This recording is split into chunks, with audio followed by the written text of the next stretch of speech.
They can hear you. Dr. Bhagwan, can you?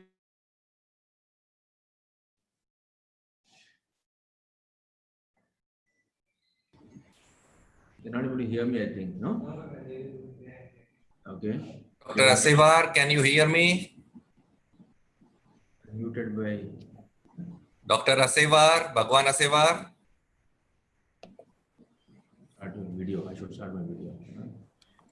Yeah. Sir. Hello. Yes, sir. Good morning. Yes, sir. Can you hear me? Good morning. Can you hear me? Yes, sir. Good morning. Namaskar. Dr. Vyas, good morning. Yes, sir. Yes. Dr. Zaid, Namaskar, good morning. Namaskar. Dr. Dalwai, Namaskar. Dr. Namaskar. Vishal. Yeah. Can you all hear me, Doctor? Okay. Vishal Ingle, good morning. Dr. Harish, Dr. Bhagwan Nasiva, good morning. Good morning. Namaskar, all of you. Sumant Jadhav, Sumant is with his baby.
Hello.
विद्यापीठात याला subsidy नसते.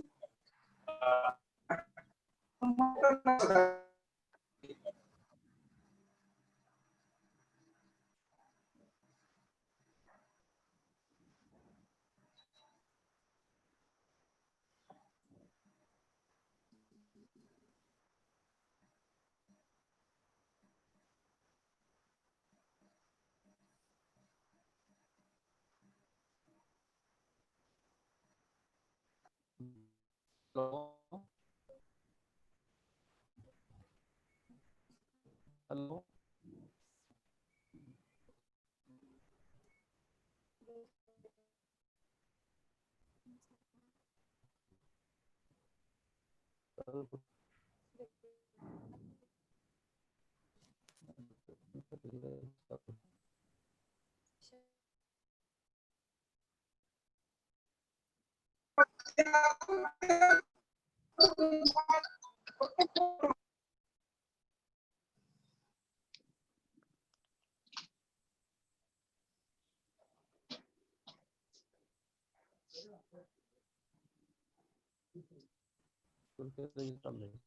काय झालं?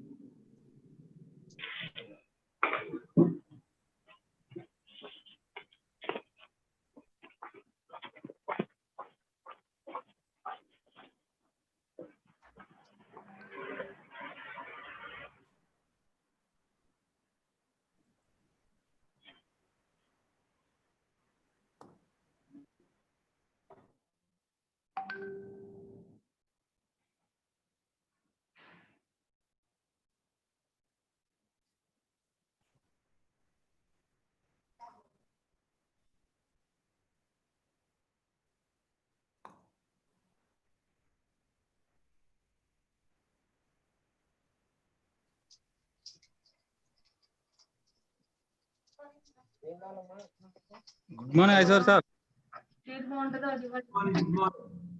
Good morning. Good morning. Good morning doctor साहब. Good morning. Good morning.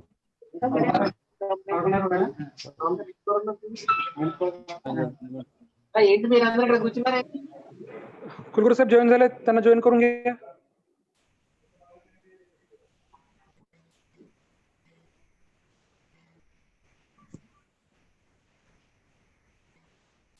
లేవు ఇక కూర్చుంటే మనకు వచ్చేస్తాయా లేవు అయిపోయి. कुलगुरू साहेब जॉईन झाले, जॉईन करून घ्या त्यांना.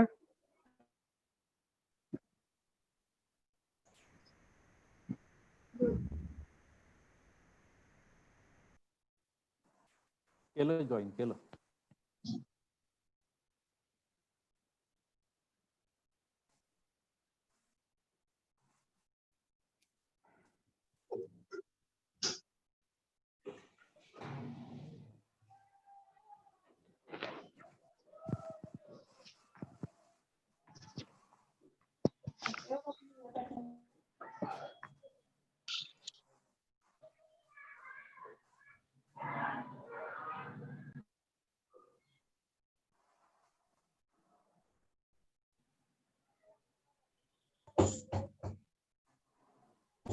हॅलो.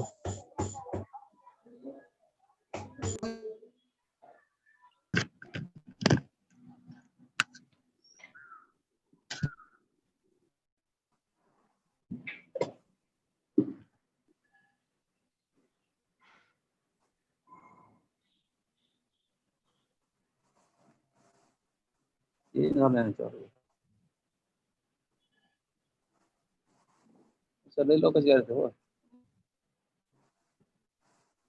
4 लोकांची यायचे यायला नाव. हॅलो.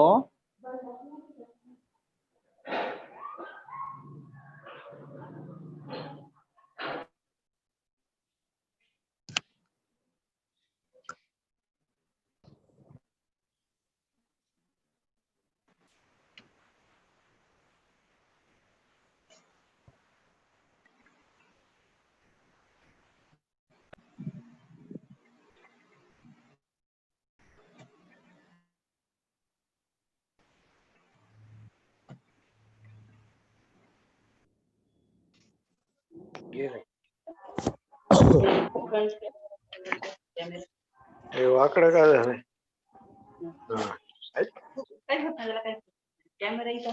नाही नाही, स्टार्ट हे म्यूट काहीतरी असते, आपल्याला येत नाही, मागे आलं नाही.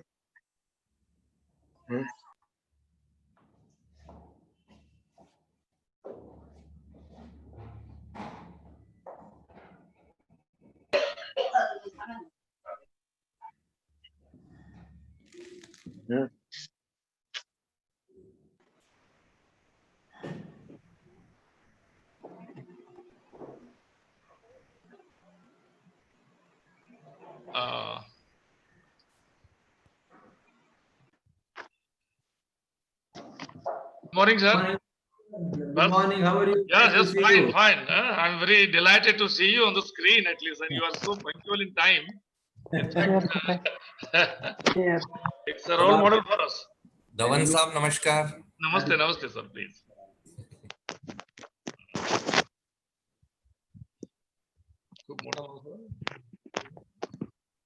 Good morning, sir. Secretary, sir, I'm fine. ISA.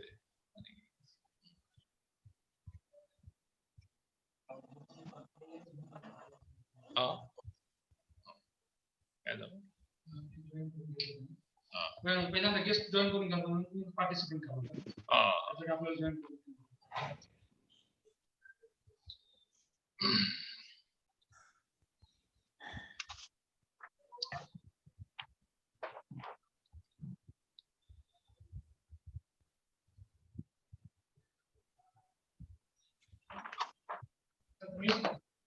आता मी मीट करतोय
हा हा सर, आवाज येतो तुमचा.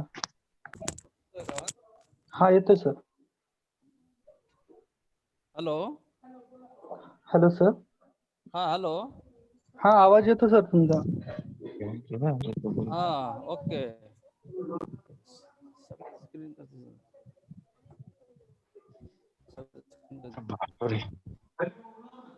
गर्मी आली. Hello. Dr. Asiwal, you are audible. Honorable Dhawan sir, can I start, sir? Yes, yes, please, please. Okay, okay, sir. I'm ready. Okay, Yeah. sir. Okay. Yes. Yeah. Very good morning to everyone. Myself, Dr. Bhagwan Asevar, organizing secretary of this 1 week online training program on climate resilient technologies for the rainfed agriculture. I welcome all the dignitaries and participants for this inaugural session of online training program across the country and globe. As we know that the rainfed agriculture is a pivotal country economy and food security of the India. Rainfed agriculture occupies 50% of the net cultivable area in India and contributing about 44% of the national food basket and supports 40%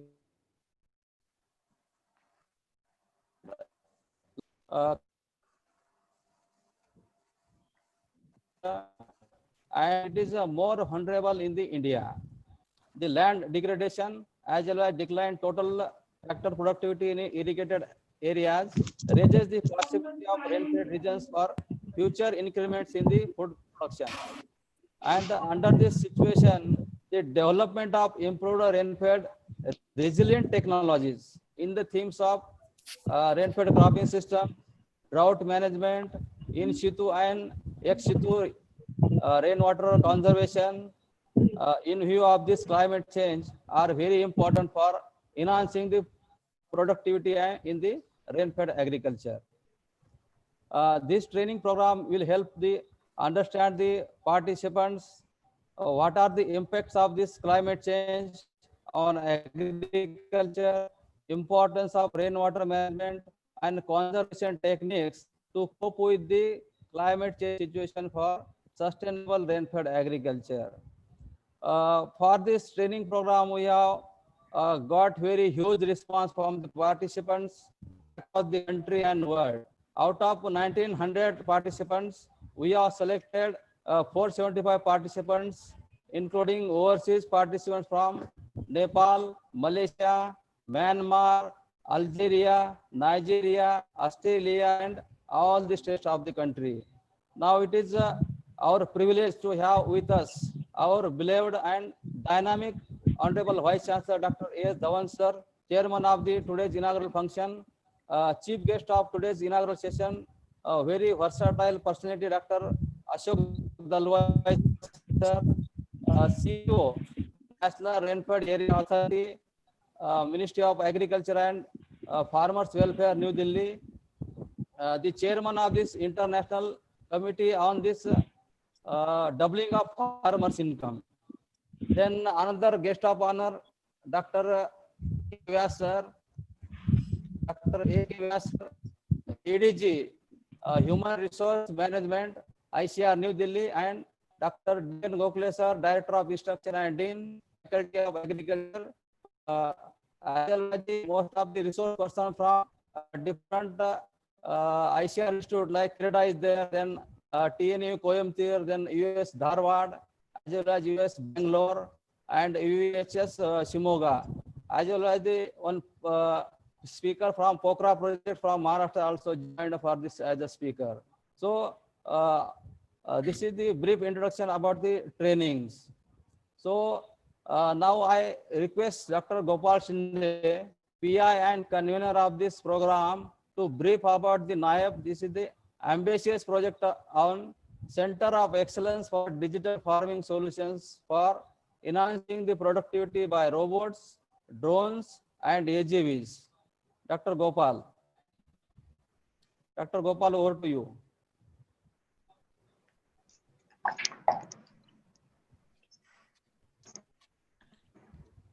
Sir. Dr. Gopal. Yeah. Thank you, Dr. Bhagwan Asevar, sir. Hello, everyone.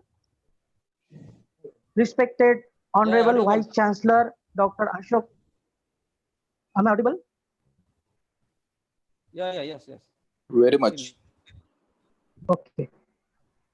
Respected Honorable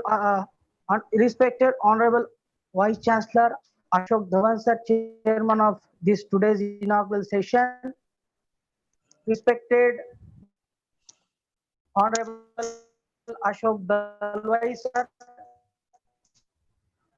who is the Chief Executive of National Area. Respected Dr. A.K. ADG ICR. Respected Honorable Dean Dharmaraj Gokhale sir.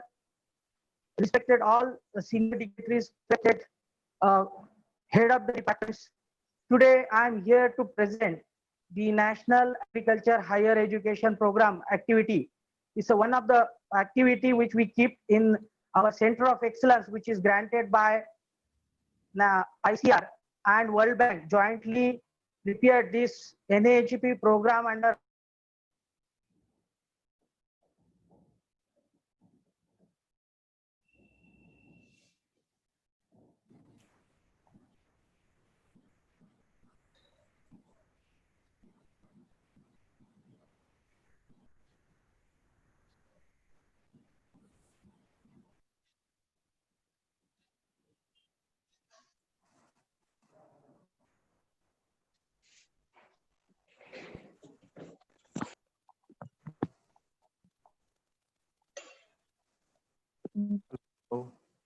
Hello, Dr. Asevar.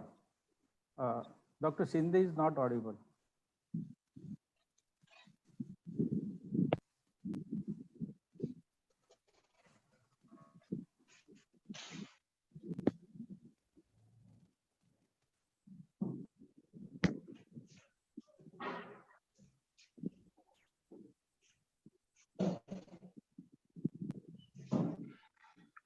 Not audible, sir. Not audible.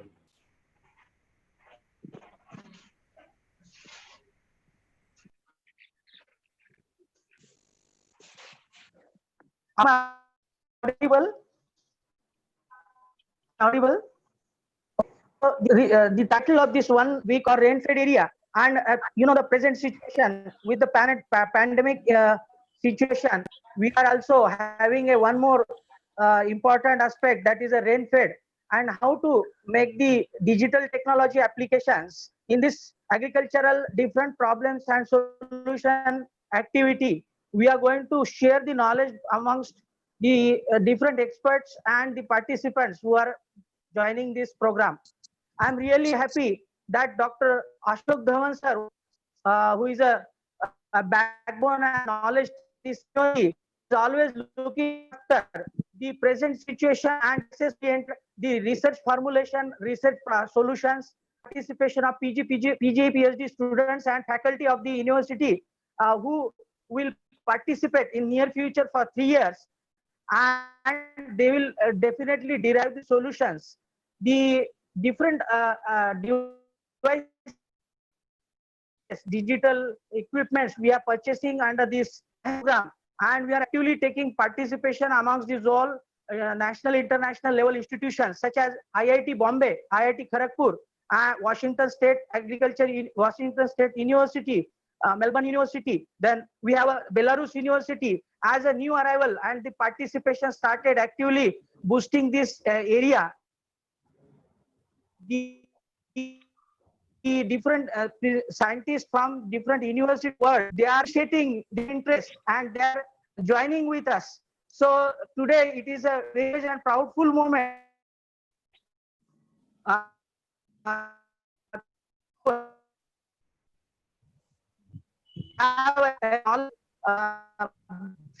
in this, and the entire PG PhD students, even interdisciplinary in this, we can also join the core discipline in traditional engineering PG PhD students also. We are collaborating for the different types of success studies and projects during the year.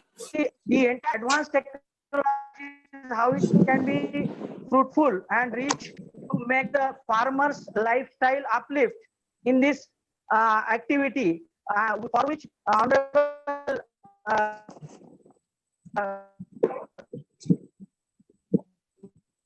director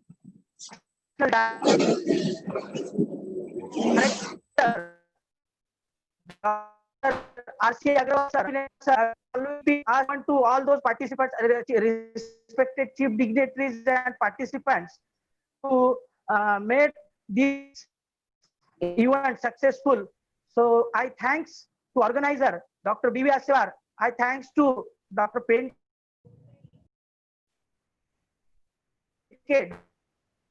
Dr. who is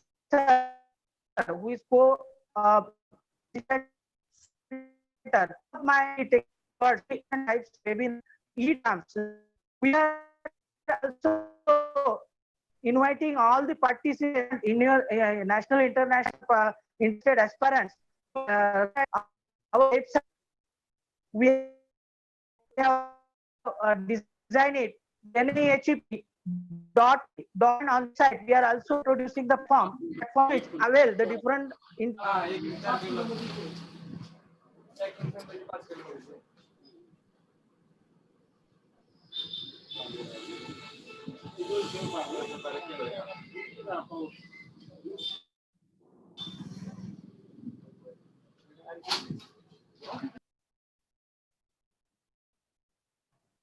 Hello, Dr. Asewar.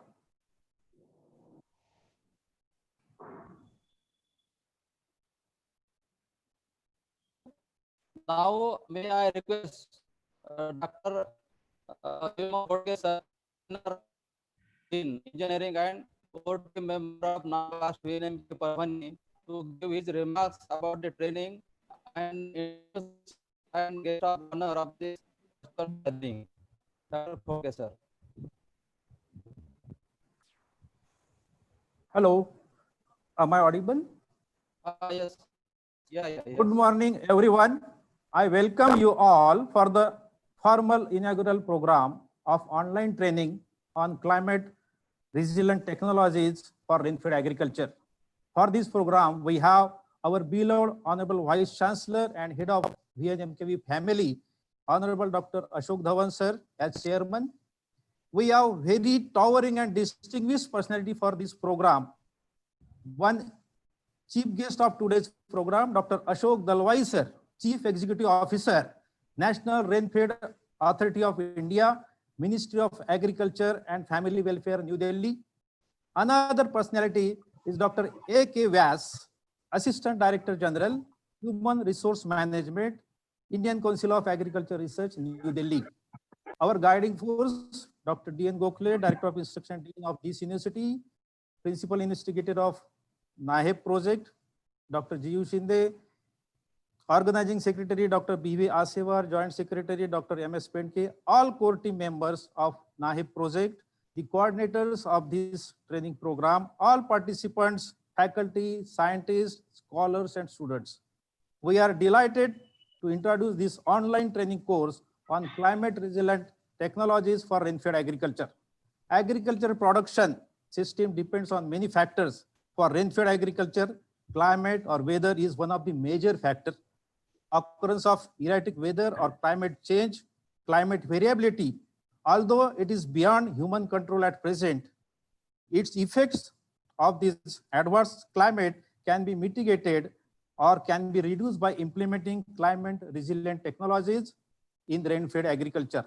In fact, there are already 2 network projects at national level being implemented, which are throughout the country addressing the issues related to rainfed farming. One is All India Coordinated Research Project on Dryland Agriculture, ICRIPDA, and another is National Innovations on Climate Resilient Agriculture, that is NICRA.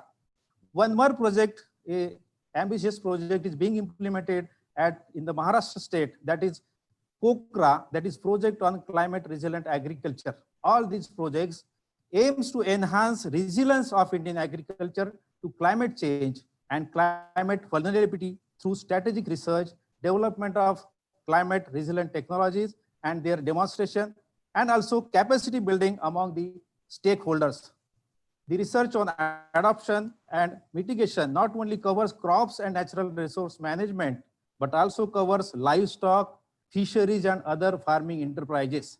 The topics, expert speakers, schedule of this training program are very scrupulously and systematically designed, covering the monsoon behavior, basic concepts of rainfed agriculture, conservation agriculture, holistic approach for climate resilient farming, soil and water conservation, to the practical experiences in climate resilient agriculture. We have tried to invite well-recognized national level experts in the area of rainfed agriculture. I hope this training will really benefit the faculty, students, scholars, and field level workers. Now, I take this opportunity to introduce the chief guest and the guest of honor of today's function. On behalf of Vasantrao Naik Marathwada Agriculture University, on behalf of Honorable Vice Chancellor and my own behalf, I welcome Dr. Ashok Dalwai sir, Chief Executive Officer, National Rainfed Area Authority, Ministry of Agriculture and Family Affairs, Krishi Bhavan, New Delhi. He is the member of Indian Administrative Services of 1984 batch and served in Odisha cadre. He has served in different capacities at both field and policy formulation stages in the states of Odisha and Karnataka, as also Government of India. His grassroots level experiences from serving in different backward and tribal pockets of Odisha, besides the district collector of Kalahandi and Raichur, Karnataka. He has also experience in urban management as Commissioner of Bangalore City Corporation He has also served as secretary and principal secretary as a senior level in the departments of industries, steels, mines, textiles, besides holding various tenures as chairman and managing director of public sector undertakings, research and academic institutions. He has been serving Government of India since 2010, and he is one of the initial members of UIDAI team that rolled out biometric-based resident enrollment for Aadhaar. As head of this technology center of UIDAI, his role in building a robust technology platform has been well appreciated. Since 2015, he has been with the Ministry of Agriculture, Government of India. He is presently serving as Chief Executive Officer of NRAA in the rank of Secretary. He has always focused on effective delivery of services and on good governance.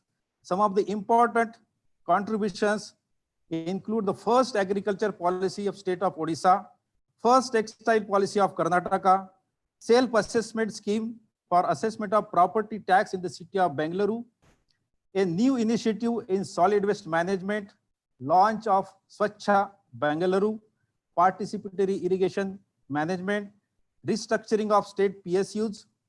For Government of India, he has drafted the Model Agriculture Produce and Livestock Marketing Act 2017, the Model Contract Farming and Services Act, and guidelines for Gramin rural agriculture markets. He is also leading the initiatives on transforming India's first oilseed and millet segments. Of course, the words are insufficient to explain his biodata. More importantly, as a chairman of the Interministerial Committee on Doubling Farmers' Income, he has submitted a 14-volume strategy with specific recommendations to government. Moreover, he is a student of agricultural science, a postgraduate in agriculture economics and PhD in economics. His services has well been recognized. He is identified as one of the 10 most important persons in the state of Karnataka in Times of India Survey 2002. He is a distinguished alumnus by US Bangalore in 2013. He was conferred as the honorary director of Agricultural Sciences, Dharwad in 2016. He is conferred with the exemplary thought leadership award by ICE and FACE 2018. He is conferred as a KK Law Memorial Oration by ICR NDRI for commendable contributions to Indian society and agriculture. He is also conferred with honorary fellowship by Confederation of Horticulture Association of India. He is also conferred by Policy Leadership Award by Indian Council of Food and Agriculture. I welcome you, sir. Another distinguished personality with us is Dr. Abhay Kumar Vyas. Abhay Kumar Vyas, after completing his BSc Agriculture with merit gold medal of Udaipur University in 1983, he opted MSc and PhD from IRI. He is also obtained Diploma in Management in 1996. He was the head division of Agronomy IRI, New Delhi during 2010-2014. He has developed 26 agronomic technologies, including zone-wise efficient nutrient and moisture management and other improved production technologies for soybean. He has also done pioneering research on sustainable soybean production through crop rotation and tillage systems. As a first ADG, Human Resource Management of ICR, he established HRM unit at ICR for effective training management of about 19,000 employees of different categories. For the first time in ICR, he spearheaded development of institutionalized system of training, formulation and implementation of ICR HRM policy, training and capacity building, implementation of systematic approach to training through training needs analysis, development of annual training plan, development of online training management information system. He is the president of Indian Society of Agronomy, New Delhi since 2017, and vice president of Indian Society of Agricultural Sciences. I welcome you, sir. Dr. Vyas, sir, I welcome you. On behalf of university, once again, I thank you, both of you, for accepting our invitation for this formal program of inauguration of online training. and accepting our invitation for this training. On behalf of VNMQV Parvani, I welcome you, sir. Thank you. Thank you very much.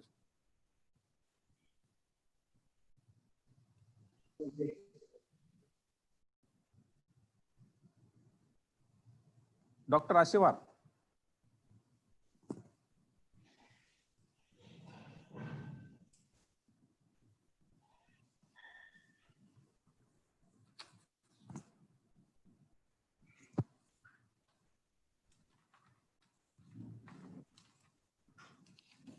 Now I request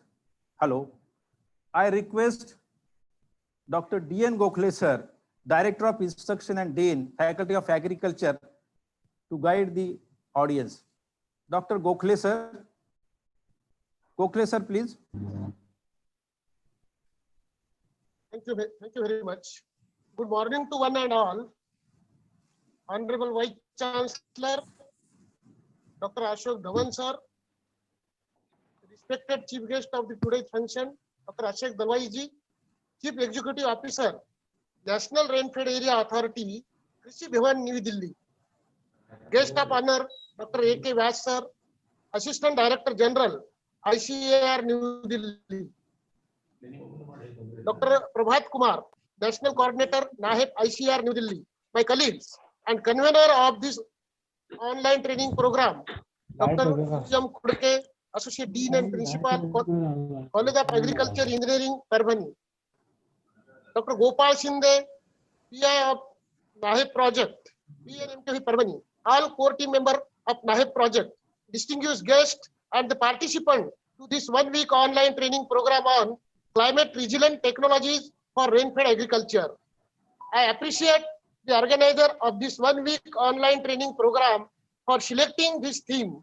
It's aptly suitable to create awareness and discuss the introduction of new technologies in rainfed agriculture.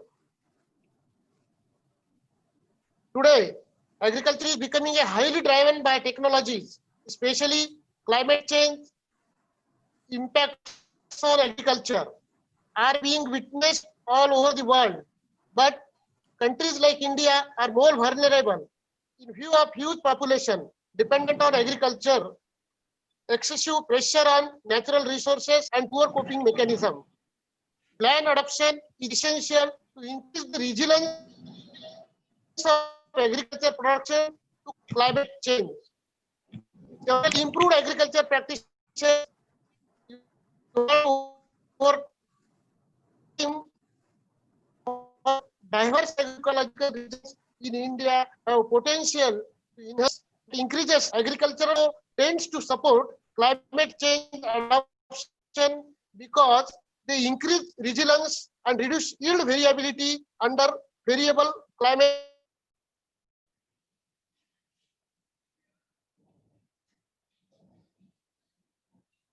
A farming system from climatic variations.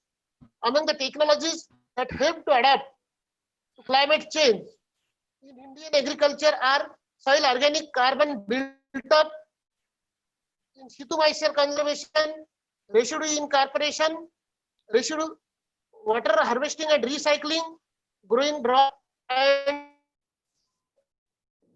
flood tolerant varieties. Saving technologies, location-specific agronomic technologies demonstrated in Nikra villages, improved soil and land management practices, water management practices, crop production interventions, and cropping system intervention has given a good results. The use of these technologies can bring about higher production and provide a definite method for rainfed farming. More research pertaining to these technologies bring sustainability and prosperity to the poor farmers and help to bring a change in the farming community. Dr. Ashok Dhawan sir continuous support and encouraging us for organizing such type of training program in the university. I hope this training program will definitely helpful to all the faculties, students from undertaking undertaking new research project for this to all the participants for their good health. This situation. Hello. Once again, I want to congratulate the organizers for such a good event. For this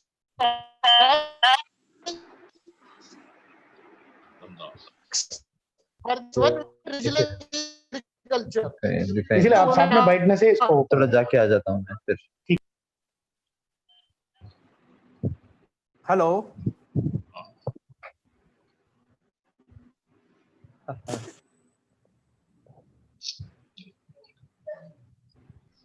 Hello. Hello. हाँ sir. Thank you, Dr. Gokhale and PNMK for guiding the participants. Now, may I appeal to our beloved Honorable Vice Chancellor, Sir, Dr. A. Dhawan, Sir, to welcome Dr. Ashok Dalwai, Sir, Chief Executive Officer, National Rainfed Area Authority, Ministry of Agriculture and Farmers, welcome New Delhi, and guest of honor, Dr. A.K. Vyas, Sir, ADG, Human Resource Management, ICR, New Delhi.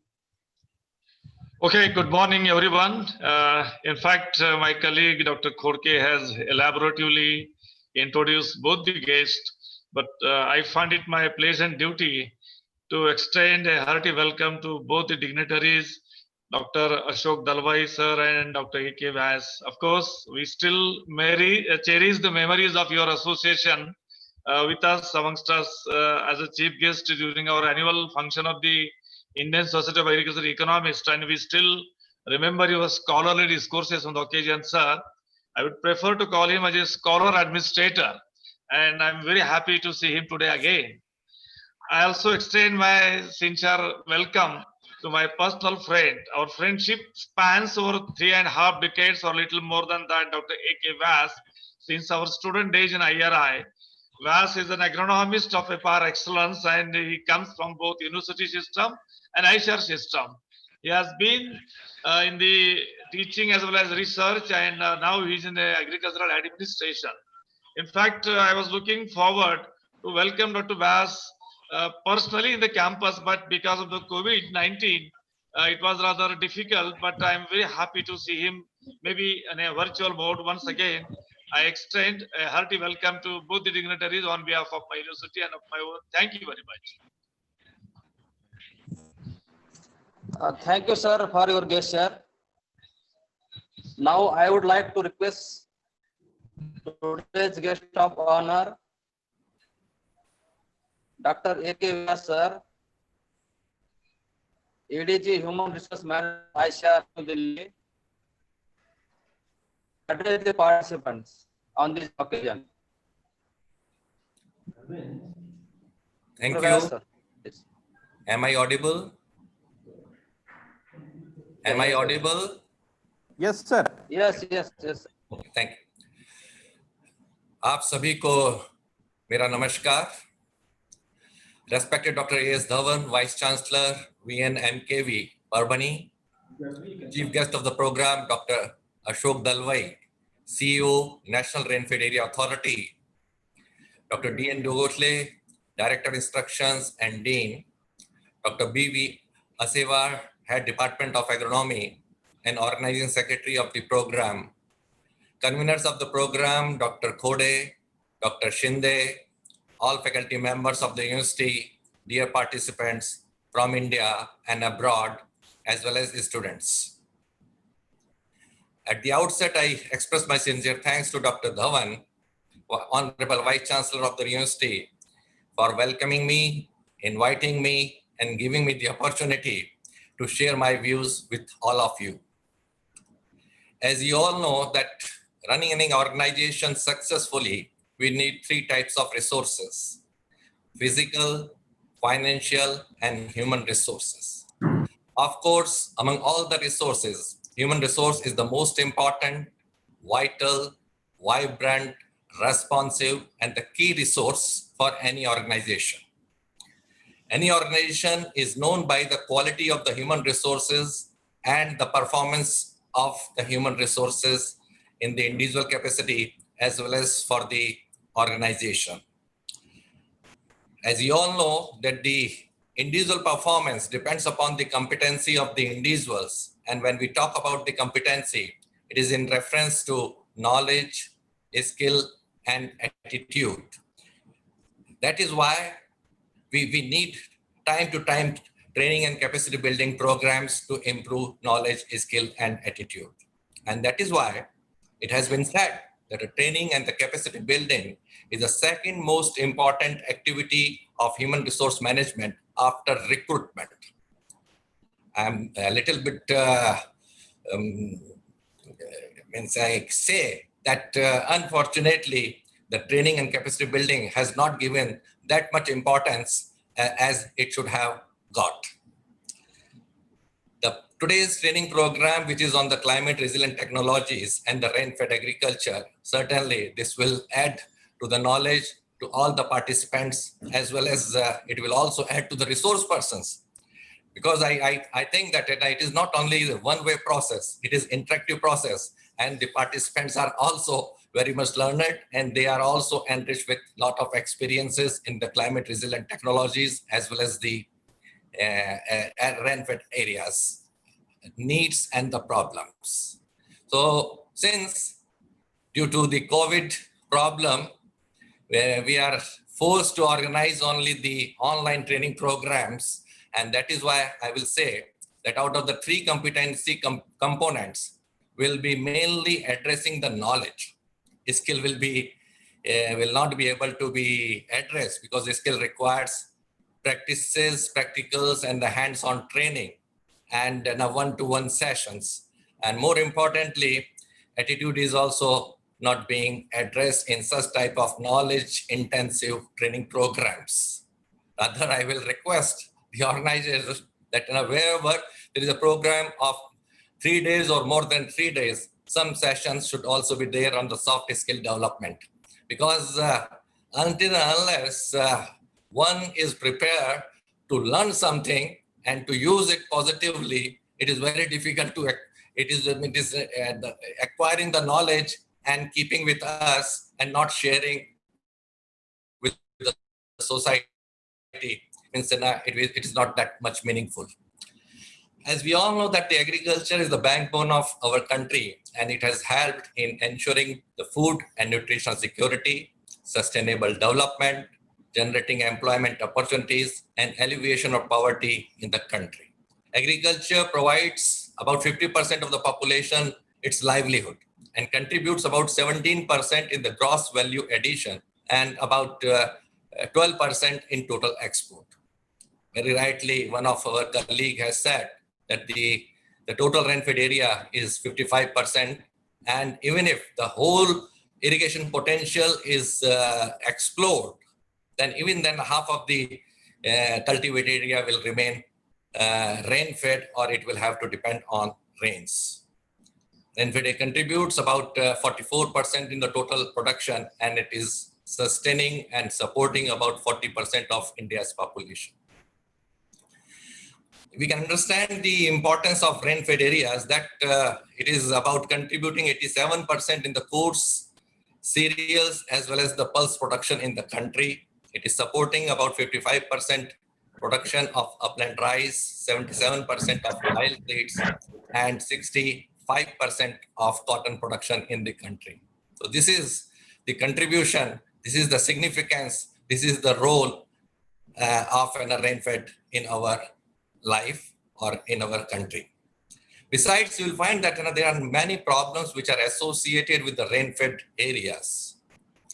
Many challenges are there, like declining average size of land holding, shrinking and degradation of natural resources, yield plateau you will find in most of the crops, multi-nutrient deficiency is the order nowadays, extending to further higher scale, poor total factor productivity, poor resourceful use, the resource usefulness of the farmers is poor, low farm income, that is a great extent.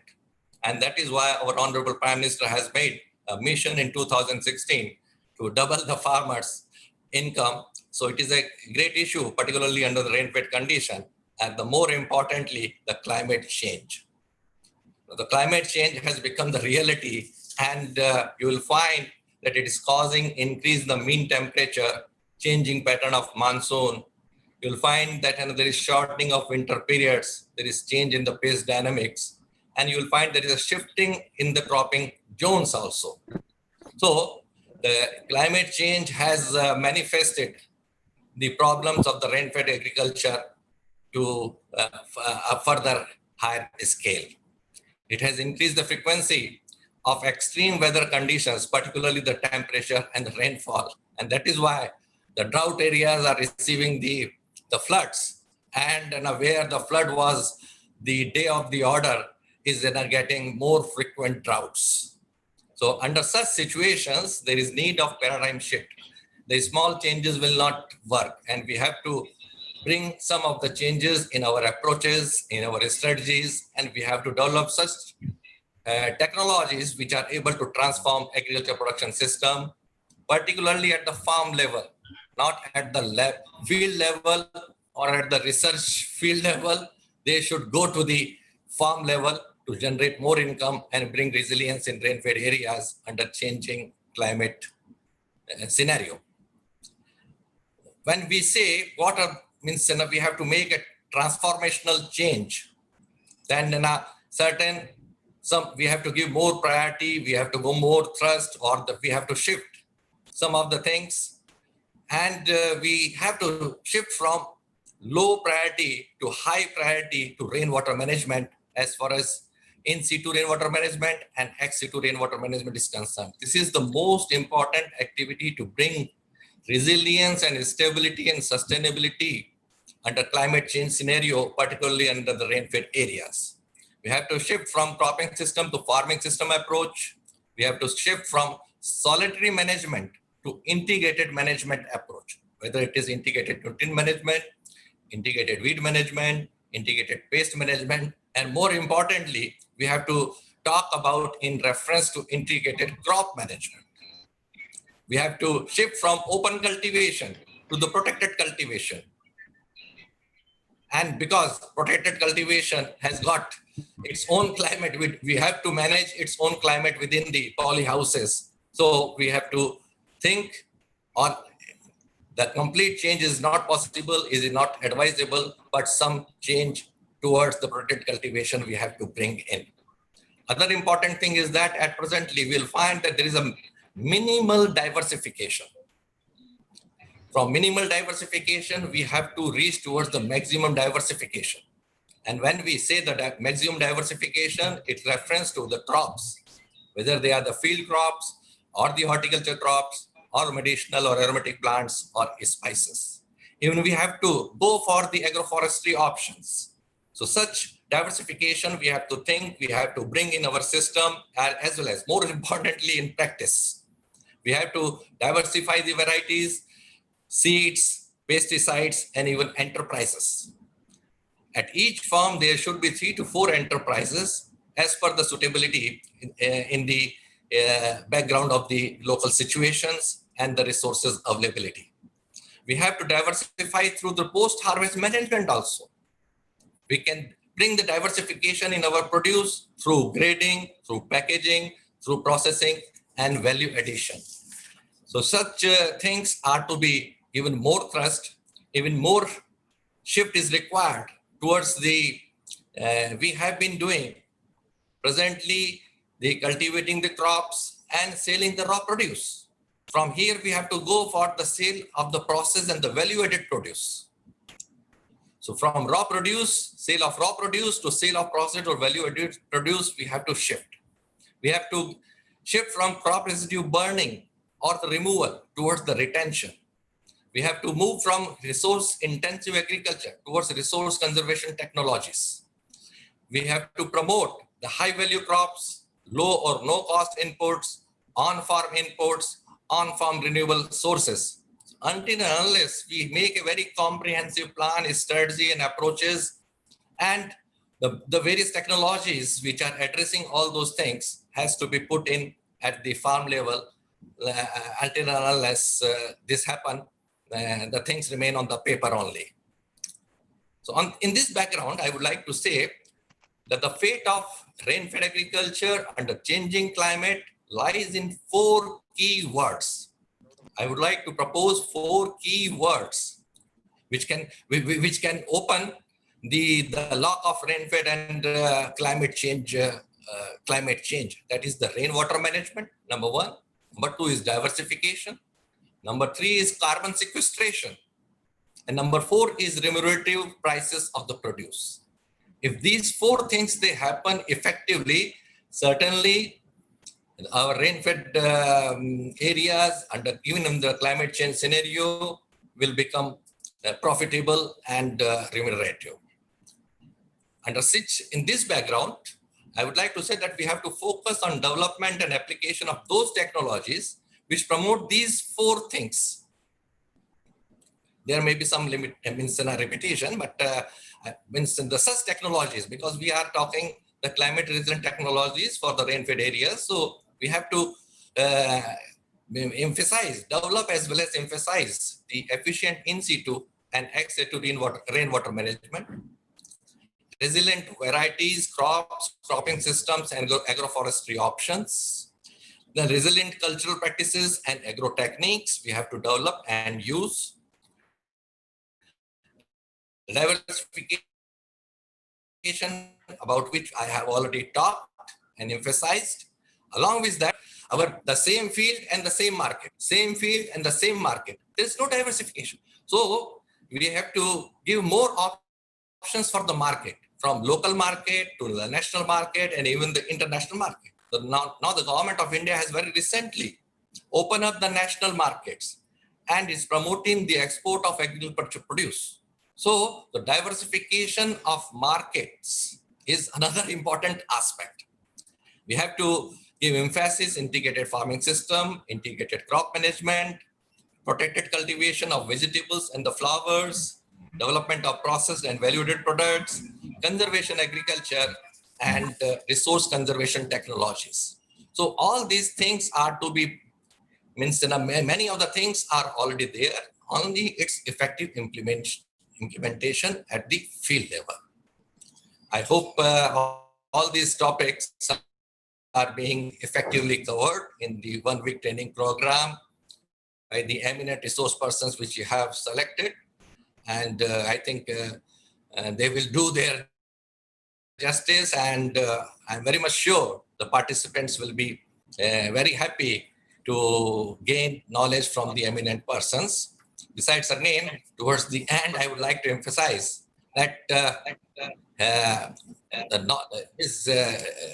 training is completely knowledge-based, but make it some components of the attitude and the behavioral aspect. And we can have 1 or 2 or 3 sessions, if possible, for the organizations on the interpersonal skill, communication skill, positive thinking, motivation, stress management, and emotional intelligence, like such soft skills can be also dealt, because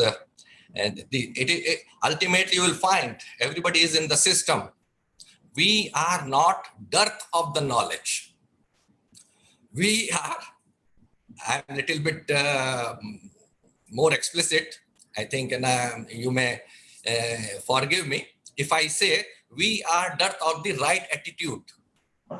So if we develop such things and try to address such things from time to time and very frequently, certainly a good attitude will prevail, and the application of knowledge and the meaningful gains at the organization level, at the society level, at the national level will be ensured. I'm very much sure. So thank you very much for inviting me and giving me the opportunity to share my views. I hope that you all will enjoy this particular training. Stay safe, stay healthy. Thank you very much.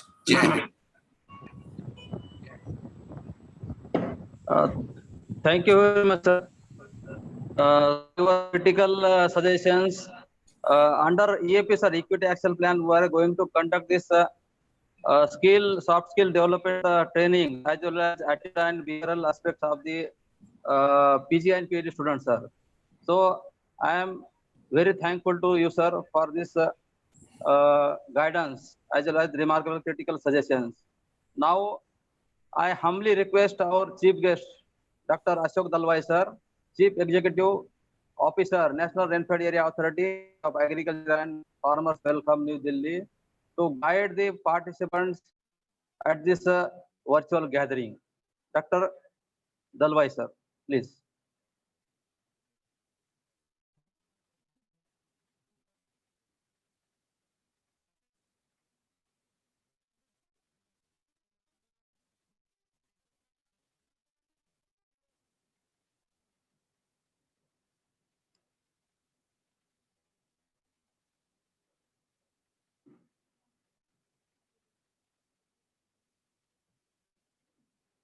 Dr. Dalwai, sir.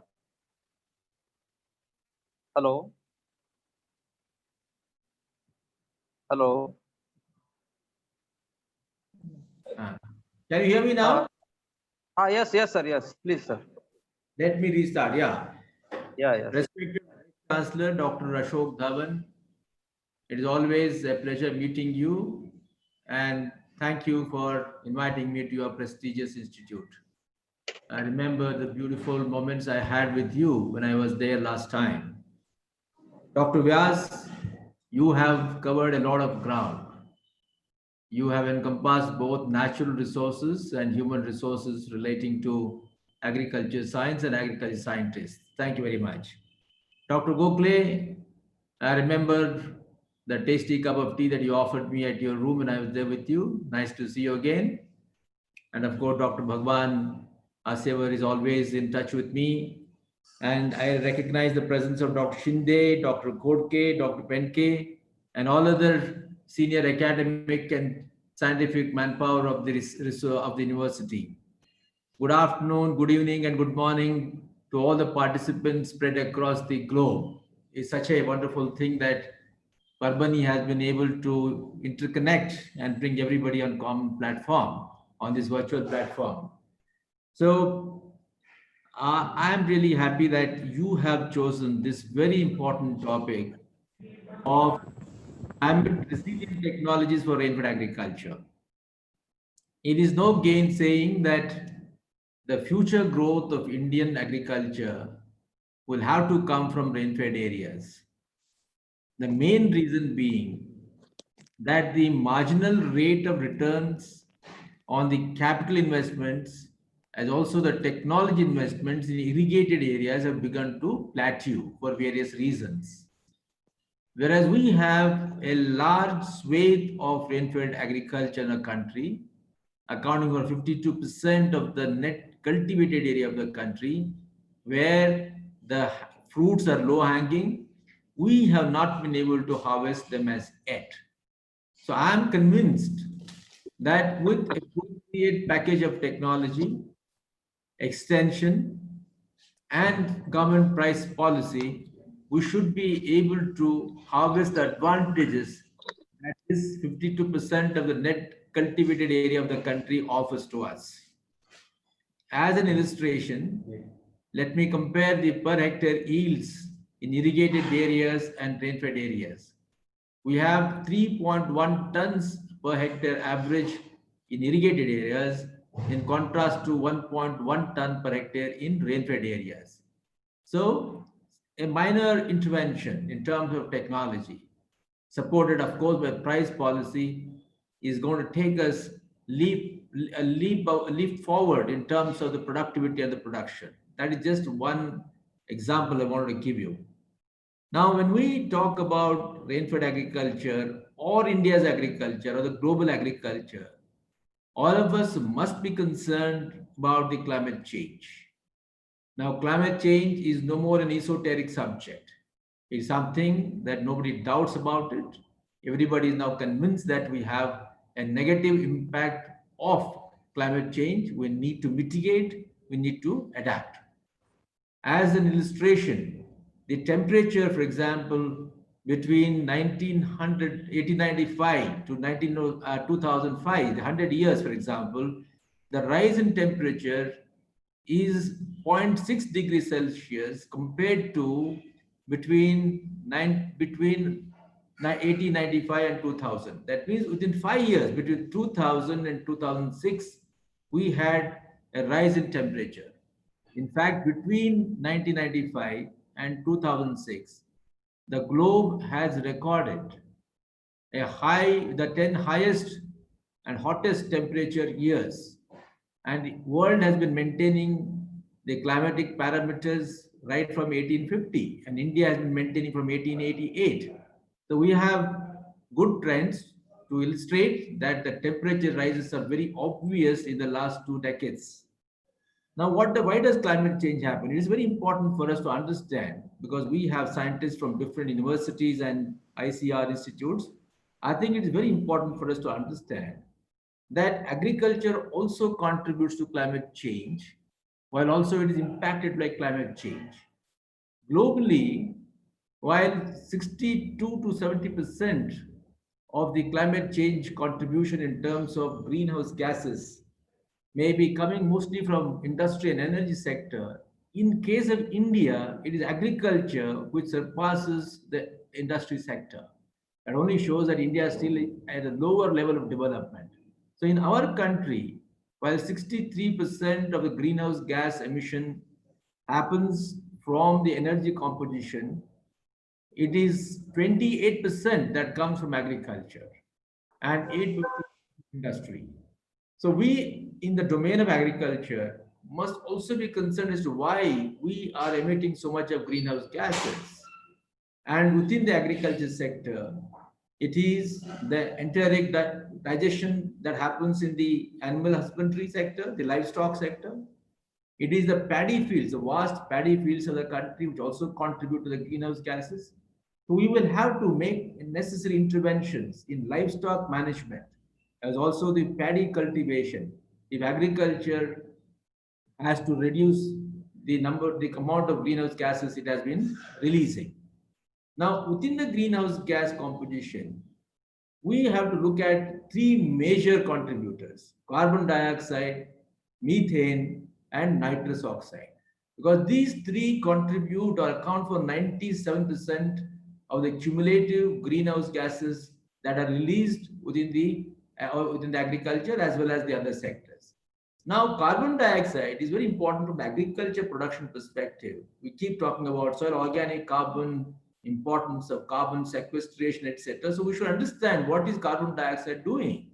As you all know, carbon dioxide, as far as its radiative power is concerned, radiative forcing is concerned, it is not so adverse as, for example, methane. But the sheer quantum of carbon dioxide in the atmosphere makes it an adversarial compound for us. So how do we ensure that we start tackling carbon dioxide through a win-win mechanism? I think that's where the answer will lie. So we will have to now look at the importance of carbon in the soils. We are all talking about the importance of soil organic matter, the soil organic carbon. If you compare with 1950, there is a drastic reduction in the soil organic carbon in Indian soils. Where we have thick canopy, wet soils, we should be having at least 5 to 6% of the soil as a soil organic carbon. But it has now come down even in the Western Ghats, for example, also the Eastern Ghats, it has come down to 1 to 2%. And in the rainfed areas, it now stands at 0.1, 0.2, 0.3. If the soils are bereft of soil organic carbon, then we can be sure that the soil structure is not maintained properly. Without the soil structure, you cannot have soil fertility, because this is what really is going to impact upon the aeration, infiltration, microbial activities. Unless we can take care of aeration, infiltration, and the microbial activity, we cannot have good yields. If today in the irrigated wells, the yield levels have begun to plateau, and therefore I was saying marginal rate of returns are reducing, it's only because the soil structure has got spoiled there. Apart from, of course, the soil moisture holding capacity being compromised, the soil is now not able to sustain good yields. And it entails that we need to put in more hardware, that means more of fertilizer, more of pesticides, more of inputs to get the same 1 unit of incremental yield. That is not sustainable at all. We therefore now have to focus on building soil organic carbon across the agriculture production system, and more particularly in the rainfed agriculture. Now, the win-win situation that I was talking to you about is it is now estimated. I mean, as scientists, you know, that if we can build 1 ton of soil organic carbon into the soil through sequestration, we'll be actually withdrawing 3.66 tons of carbon dioxide from the atmosphere. Just imagine. Now we are withdrawing the carbon dioxide from the atmosphere where it is not supposed to be in such large quantity and putting it into the soil where the soils demand it. Today, the high quantum of carbon dioxide in the atmosphere combined with methane and nitrous oxide is what is causing the heat trap. And of course, the water vapor also is another factor. So when we have this kind of a situation, the temperature is bound to rise. And when the temperature variations happen, there will be changes in precipitation. So temperature and water through precipitation are 2 critical inputs for any biological production system. And now in India, which is a tropical country, we are bound to have a negative impact of both variations in precipitation and variations in temperature. Now the estimates are that while there has been a rise of 0.6 to 0.7 degrees Celsius temperature since the Industrial Revolution in 18th century, in the 21st century, at the rate of growth that many countries in Africa and Asia are going to register, we are going to have higher quantum of release of greenhouse gases, and therefore the temperature can be expected to rise anywhere between 2 degrees Celsius and 4 degrees Celsius. If this is going to be the rise, then imagine the kind of adversity it can have in all walks of life. Now, as we are concerned about agriculture in India, because incidentally, a rise in temperature can be good for certain climates like the temperate climates of Russia, temperate climates of Canada, temperate climates of USA. Some of these countries may stand to benefit from rise in temperature because they will have better photosynthesis, they will have better sunlight, they will have longer days, which is all useful for the crop production. But in case of India and other African countries, other Asian countries which are tropical, where temperatures are already high, any rise in temperature is going to negatively impact all sectors of agriculture. Normally we talk about agriculture in terms of field crops, but given the necessity for agriculture diversification, which is a key to, for example, crop resilience, climate resilience, we must be talking about diversified agriculture. So diversification agriculture means field crops, horticultural crops, agroforestry, livestock management, fisheries and aquaculture. If we want this kind of a diversified agriculture so as to divide the risk, as I say, don't put all your eggs in one basket. We need to distribute the eggs into all baskets. If we want to do that, we must know what is the negative impact of rise in temperature in each of these things. Now, the studies are already available that rise in temperature by 1 degree Celsius is going to impact the yield of wheat by around 0.75 tons per hectare, which is very huge. And in the case of wheat, we're expecting a decline of 0.45 tons per hectare, which is huge because rice and wheat constitute the fulcrum of food security of this country. Out of 217 million tons of wheat and paddy, if we are going to have a decline by 0.45 to 0.75 tons per hectare, then imagine what does it mean for the food security of this country. More importantly, while the carbon dioxide may also increase the biomass, that means vegetative growth of the crop, but the unfortunate part or the corollary of that is it is going to negatively impact the nutrition component of the grain. Now, when we have negative nutritional impact because of the change in climate, what does it mean? A country where malnutrition is still the problem, where we're trying to take advantage of the demography and improve the health through better nutrition. A reduced nutrition in the crops, in the grains and fruits and vegetables that we harvest means adversity for the human population. We need to take into account that. When it comes to livestock, because temperature rise impacts not just the atmosphere, it impacts the land mass. It also impacts more importantly, the ocean mass. And ocean mass, where so much of diversified aqua life is there, which has not been fully tapped as yet in our country or the world over, if the temperature rise is going to impact the aqua life, then there's something that we need to wake up and take a call. Now, how does it happen? When the temperatures rise, it interferes into the life cycle of the aqua world. It can actually change the life pattern because temperatures do matter. Where does a particular species rest? Where does it migrate? Now, when you have rising temperatures or changing temperature patterns, when there are uncertainties relating to this thing, because the climate change also means frequent changes in the patterns. There shall not be a seasonality. We don't know what happens today and tomorrow. In that event, the aqua life is going to be very adversely affected. So when we talk about climate change, let's all remember that the crop world, the animal world, and the water world, all these three things are going to be impacted. Livestock, in particular, are going to be exposed to higher vulnerability of diseases. Livestock are going to suffer from nutritional deficiencies. And I was talking to you about the importance of nutrition. So from the Indian population perspective, where still the malnourishment is a very high order, the climate change impact on the cropping pattern, on the livestock management and aqua world must be kept in mind. And therefore, our response has to be from the plant breeders and the animal breeders to correct this particular probability as the agronomists and soil scientists work on adaptation measures. The mitigation measures have to come from somewhere else. Now, the point that I would like to drive home to you is that yes, a poor country like India, I said relatively, when I say poor country, is relatively a poor country, and all relatively poorer continents in Asia and Africa, which have been given some element of concession at the IPCC, that they shall focus more on adaptation and not mitigation. Because if you look at mitigation, let's say in America, the per capita release is 20 grams, 20 per person, but whereas it's just 0.12 in our country. So we still are far behind America in terms of release of greenhouse gases. But that does not mean that we should be reckless. However, in a poor country, adaptation becomes more important.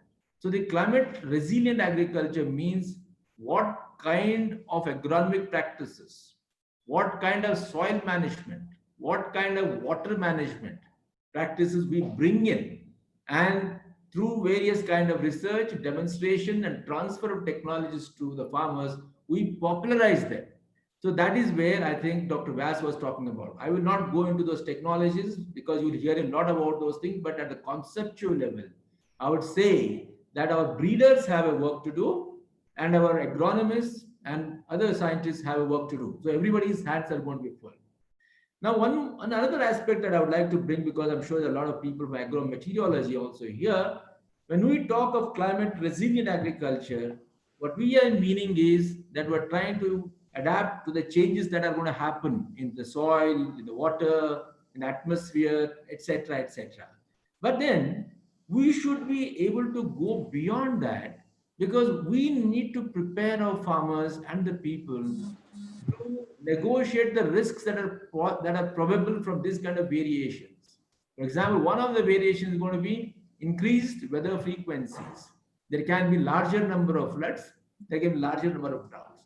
Or in the same growing season, you can have a chill weather, you can have a dry weather. You can have a flood in 1 month, you can have a drought in another month. And as you know that every crop has got its critical stage of production. And if at that critical stage of the crop growth, we do not have a water, if there's a water stress, then the yield is going to be badly impacted. So if these kind of frequencies are going to be happening there, what we need as agrometeorologists is to begin to forecast what is the possible weather, what is its possible impact on the pests and disease population. That forecasting, using today's satellite imageries, using our emerging technologies like artificial intelligence, big data analytics, we should be able to communicate in advance real-time data to the farming community so that they are able to negotiate and reduce the losses.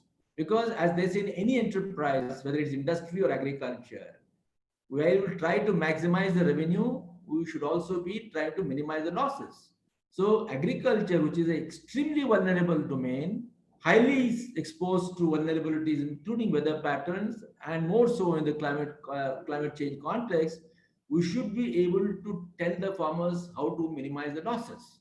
So I think when we now talk about forecasting, whether forecasting of pest and disease and weather, or forecasting of prices and demand, etc., what we are preparing the farmer is to get climate smart. So we must keep in mind that climate resilience is a technology that helps us to adapt to the changes, but climate smart is going to teach us to be ahead of the problem. Like in the corona context also, all of us are talking, how do we be ahead of the virus? Then only we can actually meet its challenge. Likewise, in a climate context, climate change context, we must teach our farmers to be ahead of the probable negative impact of the climate patterns. So I think that is one thing that I would like all of us to remember. So now as we move forward, let me come to the closing remarks that so far as rainfed agriculture system is concerned, I told you that there are low hanging fruits. But it doesn't mean that we should forget the irrigation system. We must keep that in mind also. But what is really important is that given the constraints of resources, financial resources, Dr. Vyas was referring to the resources, financial resources, human resources, technological constraints, what we need is to prioritize. For example, we got 720 districts in the country today. Of these, 670 districts are rural districts. And you exclude districts of Mumbai and Pune and Ahmednagar, not Ahmednagar, Bangalore, Hyderabad, Delhi, then we are left with 670 rural districts. And we now, keeping in mind the resource constraints, we must be able to prioritize where our intervention is going to be. As you are aware, the concept of rainfed has been defined by different agencies over the last 50 years, starting with DPAP, DDP, the Irrigation Commission, the Planning Commission, and lately by the under the NICRA study, we have had different definitions of what this rainfed means, what this vulnerability means. But one thing that comes to my mind is that most of these vulnerabilities as defined by all these things has mostly focused on resources. But according to me, if we want development to happen, if we want people to adopt technologies, adapt, and then be ahead of the curve, then human resource index is equally important. And I would therefore suggest that we need not just a natural resource index to prioritize all interventions, we also need to take into account the integrated livelihood index as an important factor. So we need to build a composite index which takes into account both natural resource indices and the integrated livelihood indices, where the socioeconomic situation, health and sanitation factors, infrastructure factors, all these things also are a factor in considering which requires more priority. Is it Ahmednagar that requires first priority, or is it Bid that requires the first priority? We also need to have, because we are not having unlimited resources. Hence, now the National Rainfed Area Authority is building up what is called a composite index based on all these parameters, where the universal parameters that influence the way the technology can be absorbed and where the vulnerability may be relatively higher or lower.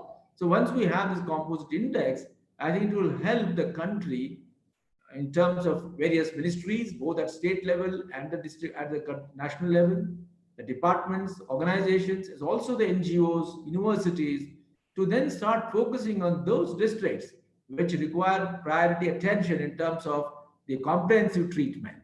Now, when it comes to comprehensive treatment, naturally, most of the time, unfortunately, there's too much of a focus on engineering intervention. I'm not against engineering intervention. They are required. For example, drainage line treatment is very important. A check dam is very important. Water harvest structure is important. But in a climate change context, when you want to build climate resilience, everybody will talk to you about biological interventions. Unfortunately, whether it's a watershed management or any other land development management, we seem to be more in favor of engineering treatments and forgetting the biological treatments. A biological treatment that deals directly with soil management, the canopy management, green cover, the microbial world management, I think these are extremely important because that's what is going to build the resilience in the soil, in the atmosphere, in the production environment. So I would request all the participants that as you go through the 7 days of training, as Dr. Vyas and rightly said, that all of you, I mean, there's nobody to learn here. Everybody is here to contribute. All of you are scientists and academics. We are all here, I think, to exchange information. So you should be able to think over as to what would be an appropriate mechanism for making intervention in the context of climate change. So let me end up by saying climate change is a reality. Climate change is extremely important. Climate smartness is extremely important. And we now converge aspect of technology available and different institutions that bring them on one platform. Many a time we are always inventing the wheel, reinventing the wheel. But I think ICR system, the agriculture university system have generated so much of technology. And there's so much of technology we can borrow from the other countries too. So we can actually converge all those resources, put them on a platform and make it available to all the people so that they can test what is more appropriate through small demonstrations in their own areas and actually popularize. So I would like to end up here, and I would like to thank the respected Vice Chancellor, a erudite person. It's always a pleasure to listen to him and all others. Now I take Parbhani as my own university. I remember every moment that I spent with you. I look forward to coming again with you, and I can remember everybody's face and such a pleasant interface today once again. So thank you very much, and see you again. All the best to everybody sitting here. Thank you.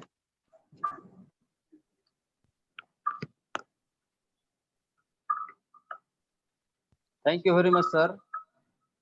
Thank you very much, sir, for giving the total scenario of rainfed agriculture, how the climate change impacted the rainfed agriculture, as well as how this impacted the livestock also, and how to give the more importance on the diversified agriculture, integrated farming system, and how to conserve water, crops,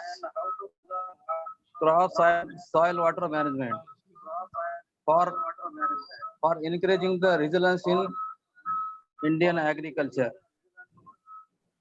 The adaptive capability of this farmer must be increased through this climate resilient technologies.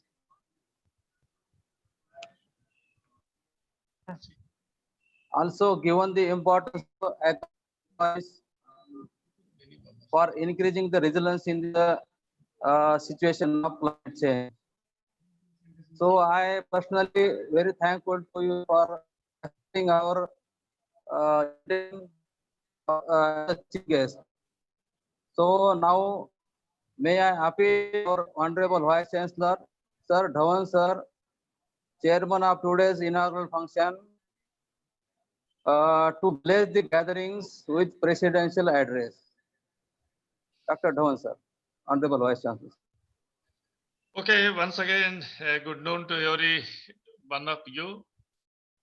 Honorable Chief Guest, Dr. Ashokji Dalwai Sahab, Guest of Honor, Dr. A.K. Vyas Sahab, my colleagues at VNMKV Parbhani, resource persons from different parts of the country, as well as the participants from different states, and some of them I hope that they are from neighboring countries as well.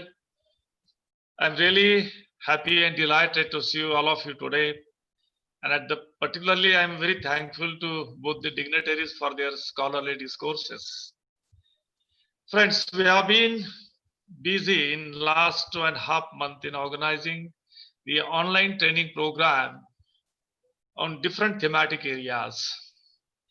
My colleagues have been engaged in doing so. Even sometimes simultaneously 2 to 3 different themes are being addressed through this training program, and in real sense, we have been able to make use of this lockdown situation in a best possible ways.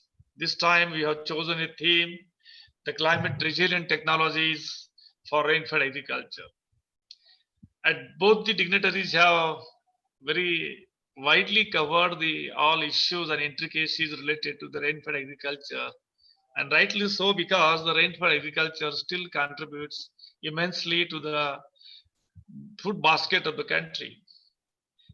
We at VNMKV Parvani, we are having a coordinated center on the rainfed agriculture, and I'm very happy to share with all those participants and honorable dignitaries that our center, in collaboration with the Krida Hyderabad, has been identified as one of the best centers and has been given the Vasantrao Naik Award for the best research work and the technologies developed in this particular area of agriculture.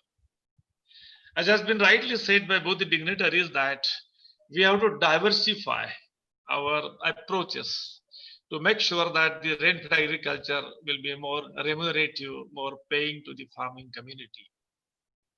Because we cannot put all the eggs in the one basket, as rightly said by the Dalwai Sahab, and similarly, Dr. Vyas is very critical about not only integrating the natural resources, but the integration of the natural resources with the human resources.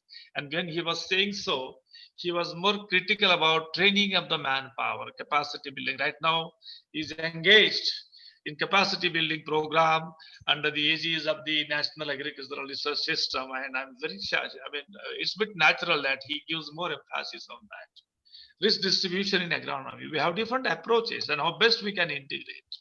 So within rainfed agriculture, we have different options to explore and to make sure that the income generated out of all those complementing enterprises, how best we can channelize those things for doubling the farm income.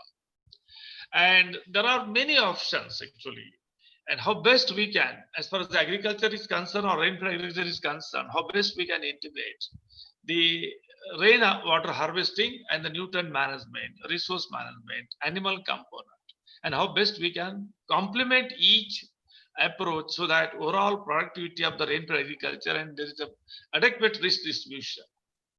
We have developed a lot of technologies, and I'm very happy to note that my colleague, he has invited the speakers across all the universities of the country, and they'll be dealing with all those approaches, and there is a lot of exchange of ideas. As Dalwai sir has already told, that this particular training program is not a one-way process, because those who are supposed to be here as a trainee, they are not just trainee, but they are in the field for quite some time back, and every one of them, they have something to share very uniquely, their own experiences, and how best we can have the strengthening of our understanding on the concept of climate resilient technologies to make sure that the rainfed agriculture will be more remunerative, more paying. So with these words, once again, I thank both the dignitaries for being with us, and I just look forward that we'll continue to strengthen our relationship with your institutions, and I look forward to physically see you in some other occasion with this ones. I feel that this training will be more remunerative and more successful for all the participants' point of view. Thank you very much.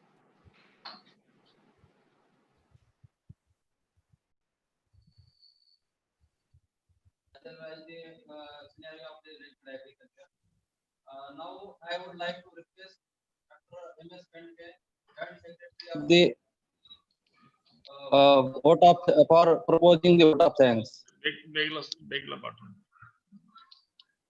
Good afternoon to everyone, respected authorities and dignitaries of this inaugural function. At the end of this inaugural function, I would like to express my deep sense of gratitude to Dr. A.S. Dhawan sir, Honorable Vice Chancellor of this university, as well as Chairman of this today's function, for his continuous guidance and constant inspiration to organize this training program. I express my sincere thanks to him for sparing his valuable time and guiding to the participants. On behalf of Vasantrao Naik Marathwada Krishi Vidyapith Parbhani, I would like to extend my sincere thanks to Dr. Ashok Dalwai sir, Chief Executive Officer, National Rainfed Area Authority, New Delhi, for accepting our request to be as a chief guest for this today's function. Sir, I am very much thankful to you for sharing your views and guiding to all the research workers as well as the participants for undertaking the research work in the and the future directions in the Rainfed area. On behalf of the university, I would like to express my sincere thanks to Dr. A.K. Vyas, sir, Assistant Director General, Human Resource Management, ICR New Delhi, for accepting our request to be a chief guest for the today's function. I am very much thankful to him for sharing his views and guiding to all the participants. I am also thankful to Dr. D.N. Gokhale, sir, Director of Instruction and Dean of this university, for his graceful presence and guiding to all the participants. I am thankful to Dr. U.M. Khodke, sir, Convener and Associate Dean and Principal of College of Agriculture Engineering, for his valuable remarks as well as introducing the chief guest. I am thankful to Dr. G.U. Shinde, Principal Investigator of the NAHEP project of this university, for highlighting the activities of the NAHEP project. I am also thankful to all the team members of the NAHEP scheme for their direct and indirect help. I am also thankful to our RH and SRF for assisting us in organizing this program. I am thankful to Dr. Fulari, sir, for providing all the necessary facilities in organization of this training program. Lastly, I am thankful to all who directly or indirectly help us in organizing this training program. Now, with permission of the chair, this inaugural session is adjourned, and there is one announcement for all the participants that immediately after 5 minutes, the technical session will be held. Thank you very much. Thank you. Thank you. Thank you. Thank you, sir. Thank you, Lord. Thank you very much. Thank you very much, sir. Thank you. Thank you, sir. Thank you, sir. Thank you very much. It was nice program. Thank you. Thank you. Thank you, sir.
Hello.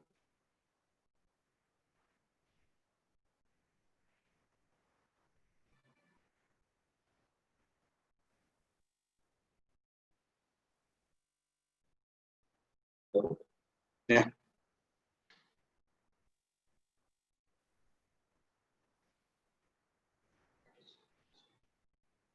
Sir? Hello. Hello, sir.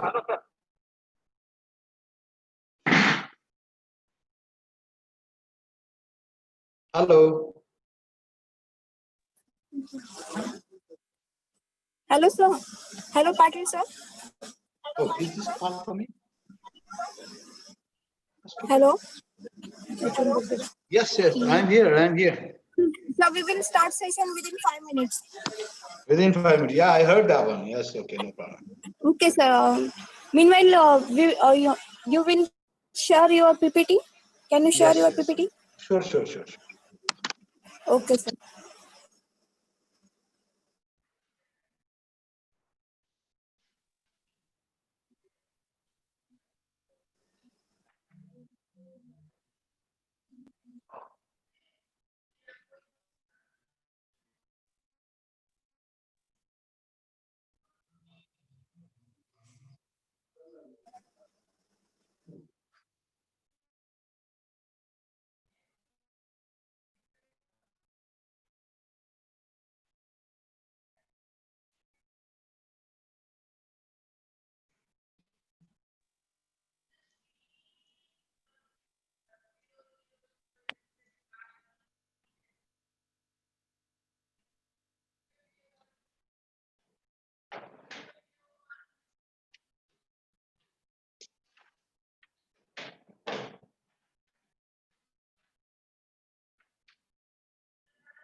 Hello.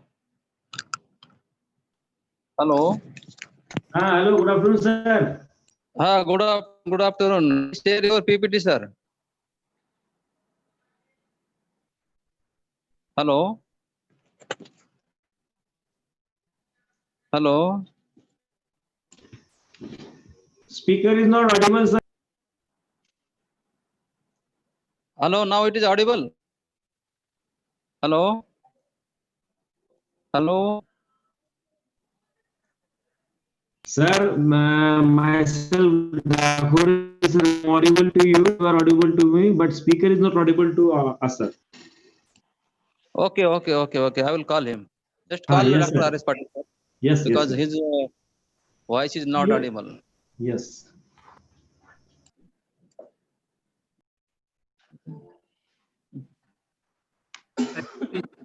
He said he will join in 5 minutes because we have given 5 minutes time to him.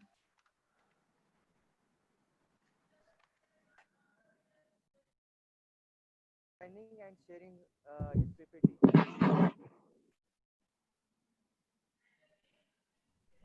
Sir, now please share your PPT through share screen option. Hello. Yes, sir. Hello. Yes, sir. Dr. Patil, sir, are audible? I am. Okay. I am, sir. I'm just uploading the PPT. Okay, sir. Yeah. You call only for one time.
Do you see my PPT, sir? Ashiva, sir. Yes, sir. Yeah. Okay. PPT, we just show the first slide, sir.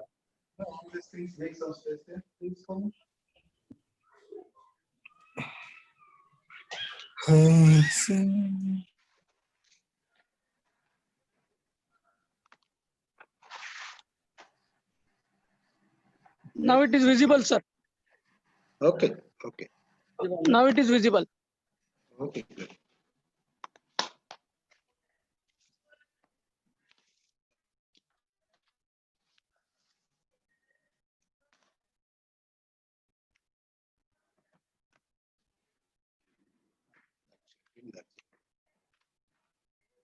This one here.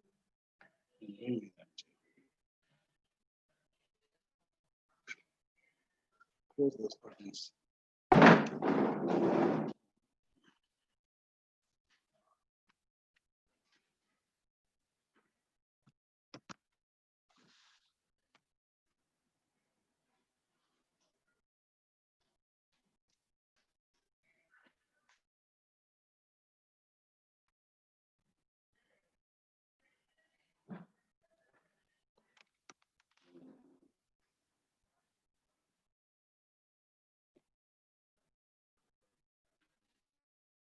Higher education in the Bagalkot district of Karnataka, and later he completed both BSc Agri, MSc Agri in agronomy, as well as he was the first rank to the university, and he has grabbed the 6 gold medals from US Dharwad.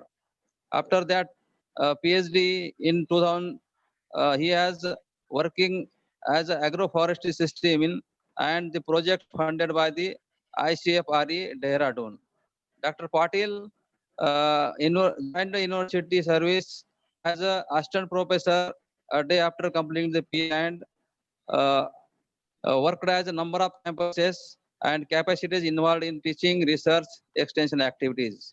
As a university student for his academic excellence, Dr. Patil received University Merit Scholarship, ICR New Delhi Junior and Senior Fellowship for the Master and PhD research.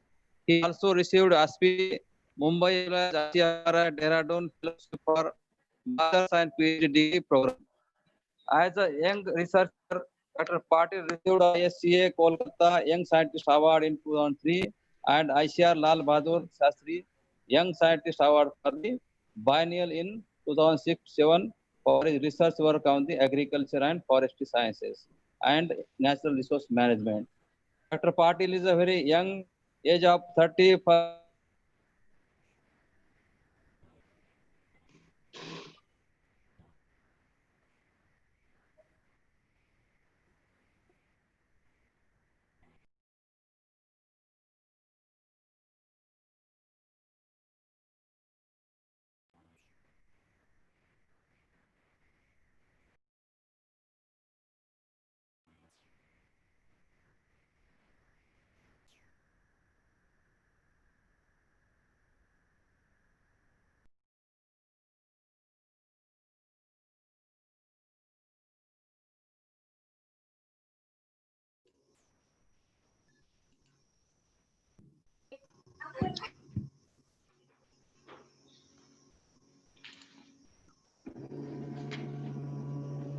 Not audible, sir.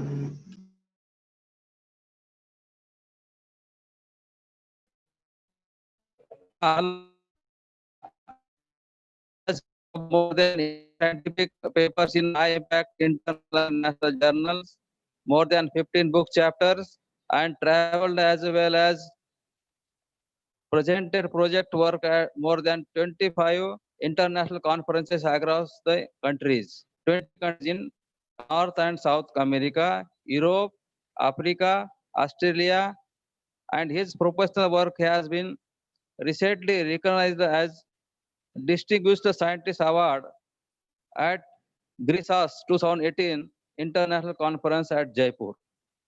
Since 2007, Dr. Patil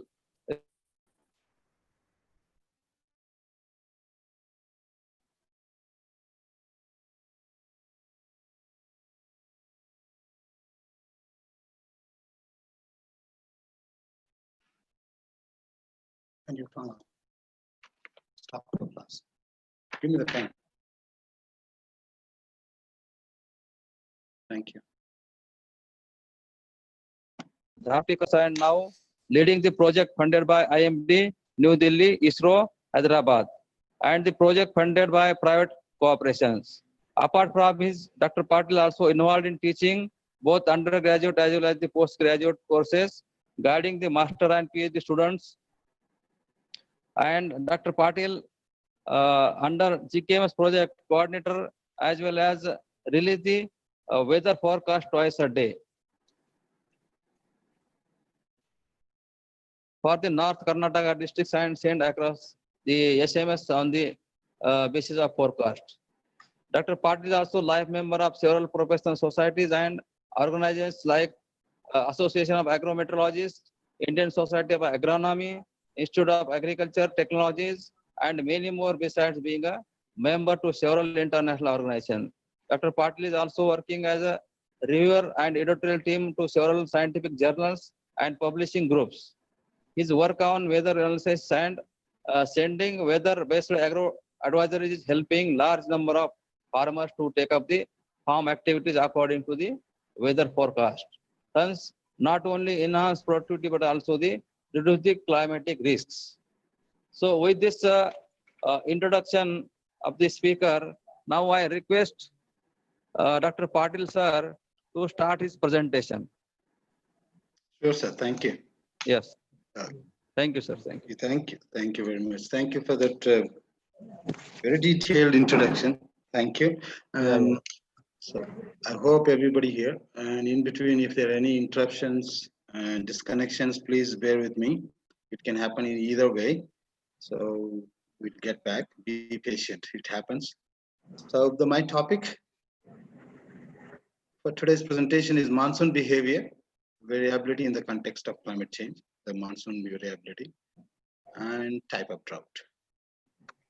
So let's start with the monsoon itself. So what is monsoon? Monsoon refers to the tropical and subtropical seasonal reversal. Seasonal reversal means the changes in the direction in both the surface hello, wind. sir. Hello. Yes, sir.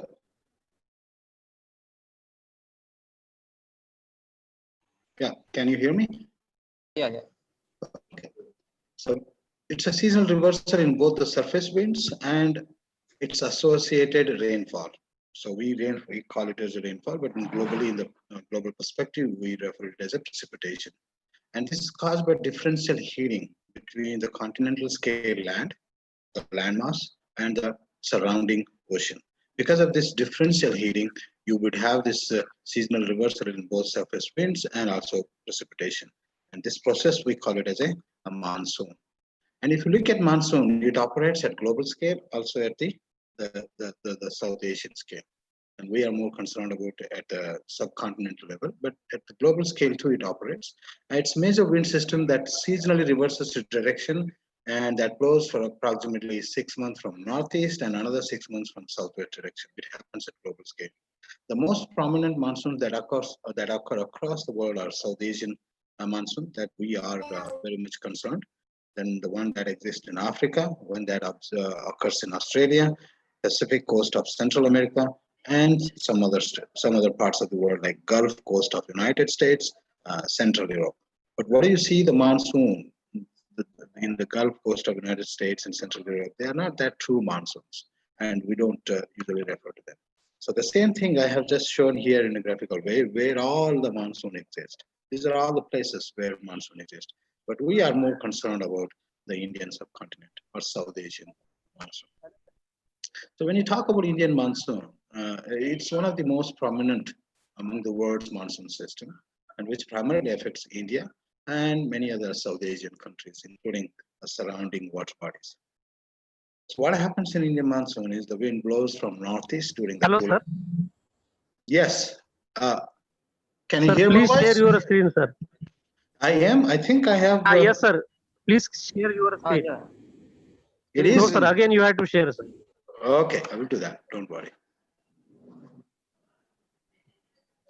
Yes, sir. Do that. I will do that. No problem.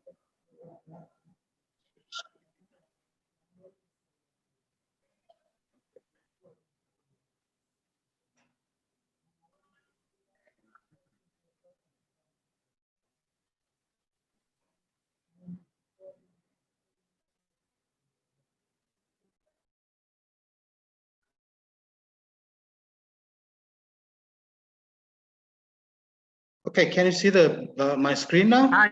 Yes, sir. Yes, sir. Okay, okay. If Yes, anybody sir. has missed it, okay, okay. So I was talking about the global monsoon locations. Then I was coming down to the Indian monsoon.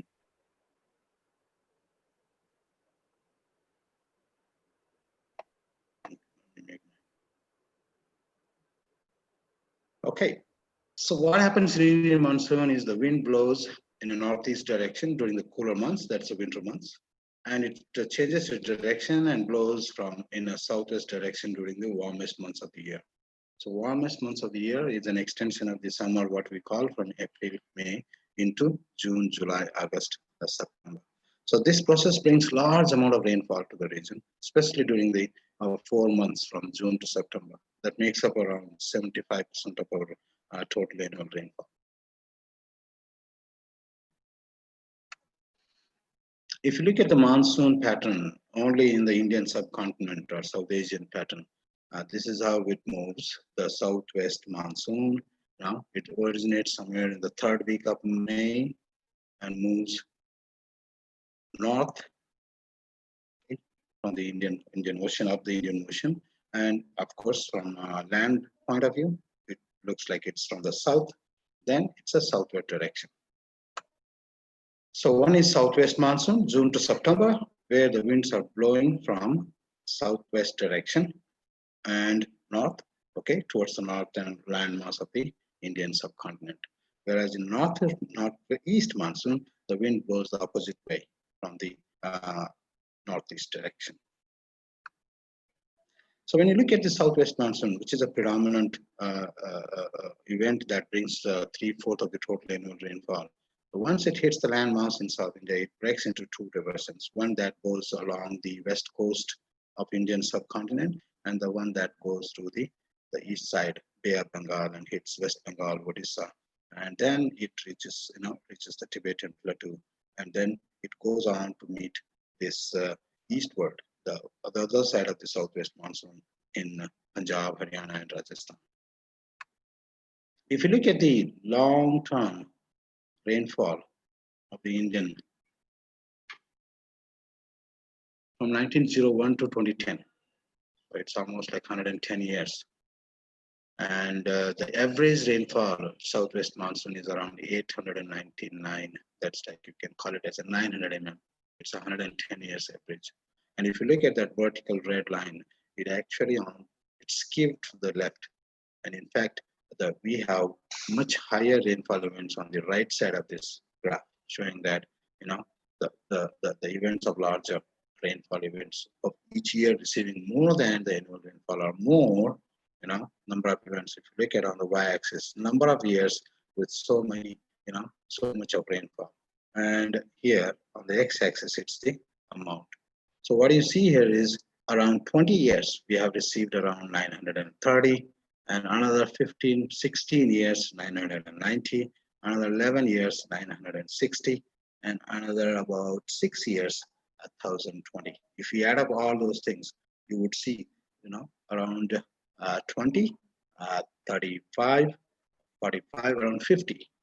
50 years out of this 110 years, we received anywhere between 930 mm to 1020 mm. So what I'm trying to say is this average is skewed, towards the right.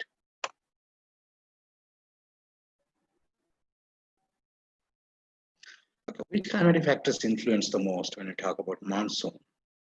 So it's the temperature and the precipitation. So if you look at temperature in the Indian subcontinent, it's quite diverse. And just show you some of the examples how extreme variation we experience in the Indian subcontinent. If you look at the north, place like Dras in Jammu and Kashmir, where you would see the temperature goes down as much as minus 40 degrees during the extremely cold during months like in December. And in that place, maximum temperature that can reach in the peak of summer is around 20 to 22 degrees, Pahalgam and Gulmarg. Very cold place. But on the extreme, if you see the another western part of the Rajasthan, place like Barma region in western Rajasthan, temperature in the hot summer reach as much as 48 to 50 degrees. It's very common there, extremely hot. Then if you look at another few places, one in Punjab and adjacent Haryana. It's more of a continental climate where you have alternating periods of very hot summer and very cold winters. And if you come down extreme south in Kerala, which represents a very tropical, hot and humid climate, with only about 3 degrees centigrade difference.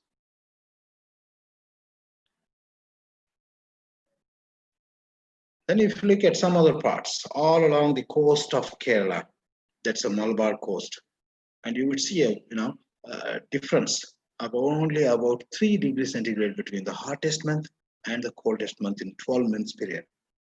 Annual temperature range, if you look at hottest month and the coldest month, you see only difference of 3 degrees. So that's why it represents a very tropical, hot and humid climate. And if you look at the central Deccan Plateau and central India, the difference between hottest and the coldest month exceeds 20 degrees.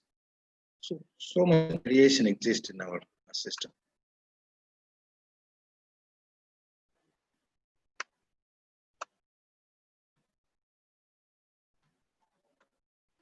Okay, then, second factor, the temperature. We saw so much variation across the country, some extreme examples. And if you look at the precipitation, we have the same example. You see a Jaisalmer on the extreme west of India, which receives only about 9 centimeters of rainfall. Whereas on the east, northeast, you see like places like Mausinam and Chirapunji, they get as much as 1100 centimeters of rainfall. Huge variation. And if you look at the north, up north, all along the Himalayan range, we receive a lot of snow during the winter. And in extreme south, Tamil Nadu gets maximum rainfall during this winter month. In fact, the proper rainfall starts in winter for Tamil Nadu. And if you look at the coast, along the coast of the country, west coast and east coast are completely different. While the west coast receives max rainfall during summer, June to September, whereas east coast, that we also call it as coromandel coast, remains dry during these June and July months. That's the peak rainfall season in the west coast.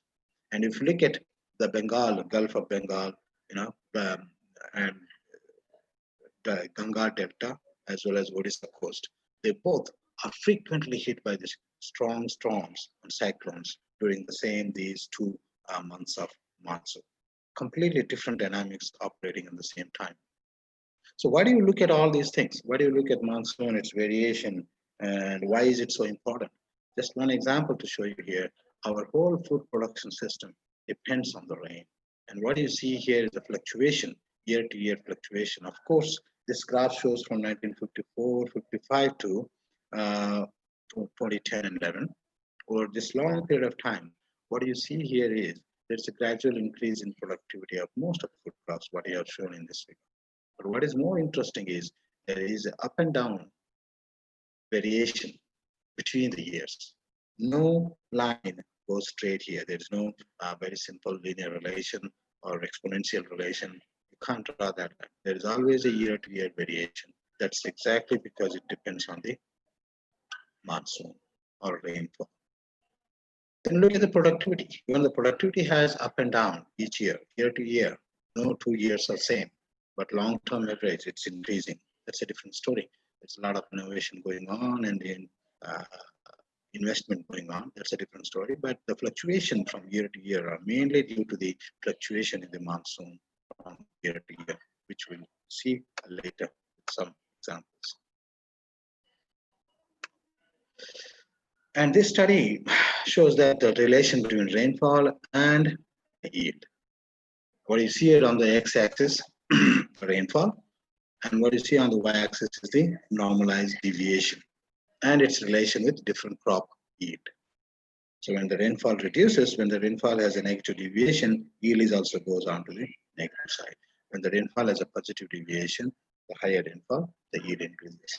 This trend was observed for almost all the crops, pulses, coarse cereals, and total group of cereals, wheat, rice, all the crops. So what is in store for monsoon in the face of climate change? IPCC, as you all know, was constituted by the World Meteorology Organization in 1989. This IPCC provides expert guidance on scientific and technical aspects of the climate at global level. And since 1990, IPCC has assessed and reported on the current state of knowledge and understanding of the climate issue at 5-yearly intervals. Every 5 years, they come up with a new report. So IPCC studied something about 131 years of climate data from 1871 to 2001. Of course, they are studying beyond 2001 also, but this period, I'm presenting some of the outcomes of that. And they have studied the behavior of Asian monsoon in the warming world, and they have projected certain things, how it looks like in the face of climate change.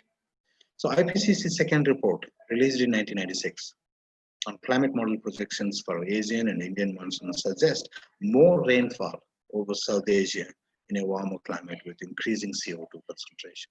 That means in general, it's a coarse resolution projection that says there will be more rainfall over South Asia in future decades. And IPCC third report, which is released in 2001, states that warming will cause an increase in Asian summer monsoon variability and changes in monsoon strength. So this is in addition to the what was reported in 1996. Of course, we will have more rainfall, but it comes with certain caveats. Increased rainfall, but it also increases the monsoon variability. That means the variation between the years, variation between the seasons, and variation between the months would increase. And there will be changes in the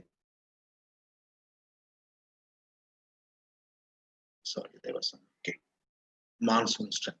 While the interannual variations show year-to-year random fluctuations, the decadal variations reveal distinct alternate epoch of above and below normal rainfall. If you take a like 3 decades or 4 decades rainfall cycle, you will have a cycles up and down, above average rainfall and below average rainfall, or increasing period and decreasing period.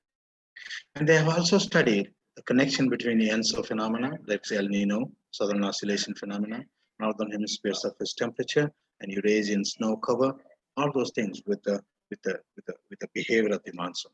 And they have found only a weak relation between these, suggesting that these are not really influencing too much on the outcome. The fact that temperature and soil relationship with IM are weak, with the Indian monsoon further suggests that global warming need not be a cause for the recent ENSO monsoon weak. So it's not due to that. There is a very weak relation between Indian monsoon and ENSO. And I will give you a couple of examples that in upcoming slides.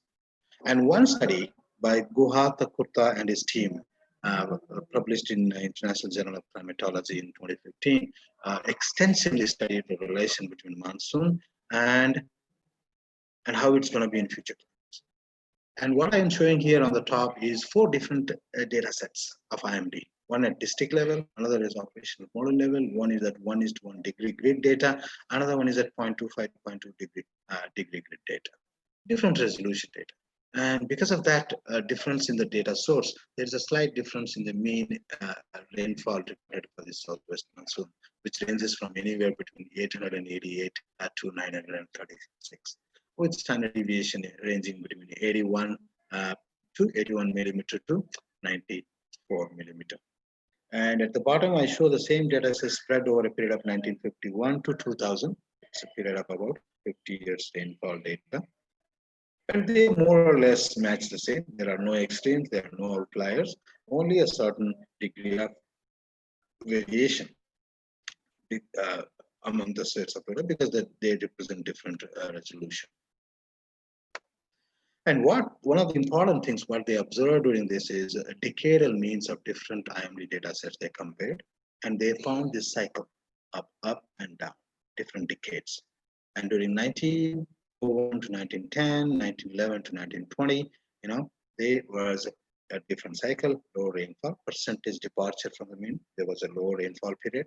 And then from 1921-32 up till the end of 1951-60, there was above normal departure from the mean.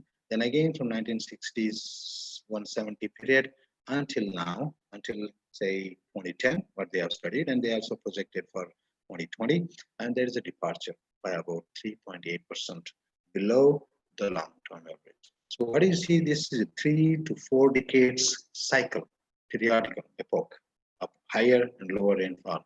This is going to continue. So then trends and epochal variability of southwest monsoon over the country as a whole and 4 homogeneous regions were examined in this study. They consider about 640 political districts of India. That's almost like 95% of the total area was considered. Some of the important findings of this study was the all India rainfall has shown increasing trend from 1901 to 1930 and then 1931 to 1960. Then decreasing trend from 1961 to 1990 and 1991 to 2011.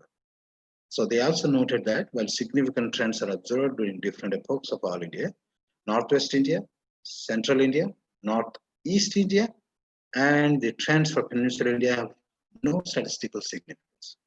Hence, Peninsular India, they conclude, is the most stable monsoon region of all the regions in India.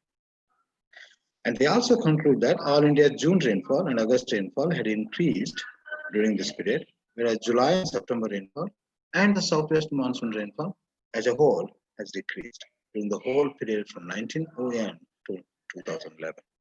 That's 110 years of rainfall. If you look at it, overall message, if you look at the overall trend from 1901 to 2011 is there is a slight decrease in the southwest monsoon rainfall. The same has been presented here in a graphical way, and different regions have different relations, slight relations, unexplained. So the rainfall data for India as a whole and for 5 homogeneous regions were subjected to calculation in that study using a 7-year moving averages. Their main findings, very brief, I'm telling you here. All India level, there's a slight decrease, and statistically it's non-significant. There's a slight decrease in the southwest monsoon rainfall when looking at this 110 years of data, but which is statistically non-significant. Northwestern region and peninsular region, there is an upward trend that tells the story of spatial variation, regional variation, and although it's an upward trend, it's statistically non-significant. And West Central region and Central Northeastern region, there is a downward trend, statistically non-significant. And Northeastern region, interestingly, that has shown downward trend and it is statistically significant. Northeastern region is going to get less rainfall in coming decades. And if you look at those rainfalls during different years and related with the droughts, and that's again a different story. Droughts over the year from 1901 to 2011. I come to this one a little later. And briefly, what happened when you talk about droughts during these 110 years is Northwestern region. It experienced maximum of 21 drought years, 4 severe, 5 moderate, and the rest are slight. And it also experienced successive 3 drought years, only once, 85 to 87, 3 years successive drought years, and of which 87 was severe drought year. And other consecutive drought years were 1904 and 5, 1999 and 2000. And at the end of the year, about 50% of the drought years are consonant with the identified drought years. There was a drought at national level. 50% of the time, Northwest region also had it. Then West Central region experienced 17 drought years, of which 2 severe and 6 moderate. And it had 1 successive 2-year drought, 2 drought years, 65 and 66. Again here, about 50% drought years are consonant with all India drought years. 50% of the time when we had a national level drought, we also had a drought in that region. Then CNER also had the similar behavior as WCR. No successive drought years are occurred in this one. No 2 years were drought years in a period of 110 years. But they had almost the same number of droughts, but there were no successive droughts. Northeastern region.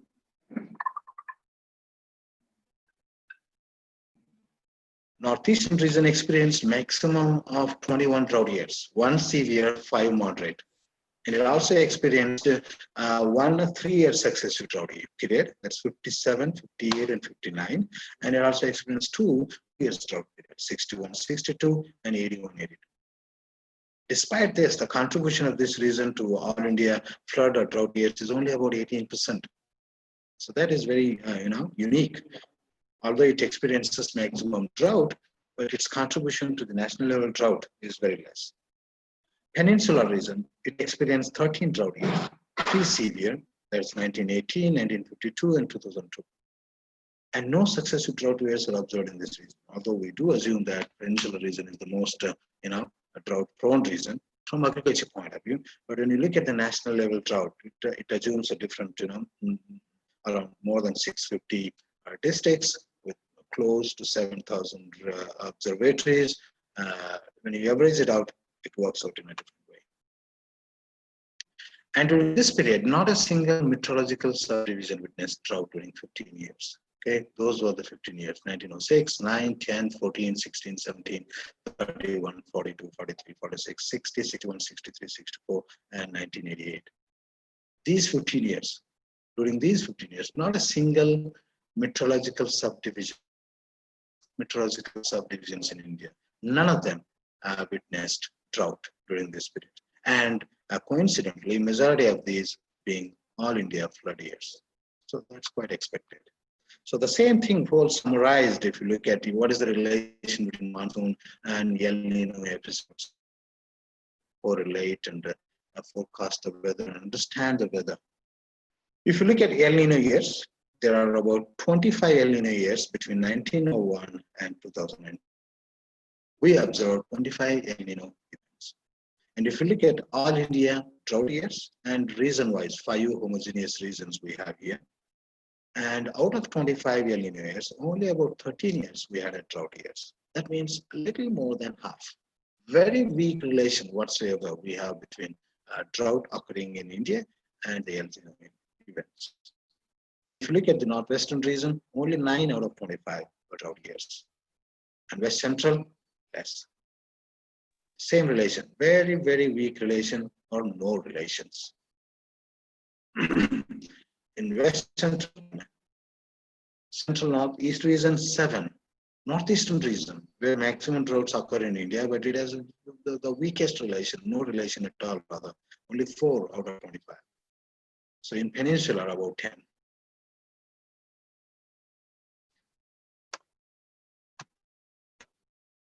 So out of 25 El Nino years between 1901 and 2010, 12 years of El Nino were not associated with all India droughts.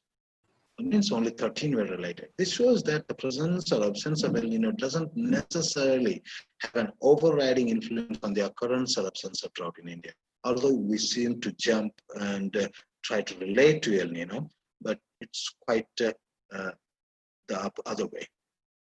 So rainfall analysis for meteorological subdivisions, when you look at it, 16 of those subdivisions show an upward trend out of 36, with 6 of these achieving significance level. That's interesting. And 20 subdivisions indicate decrease in the rainfall. Of these, 12 prove to be significant. That means it's the future scenario of rainfall in Indian subcontinent is quite region specific. Quite region specific. So do our the management strategies and adaptation have to be region and location specific.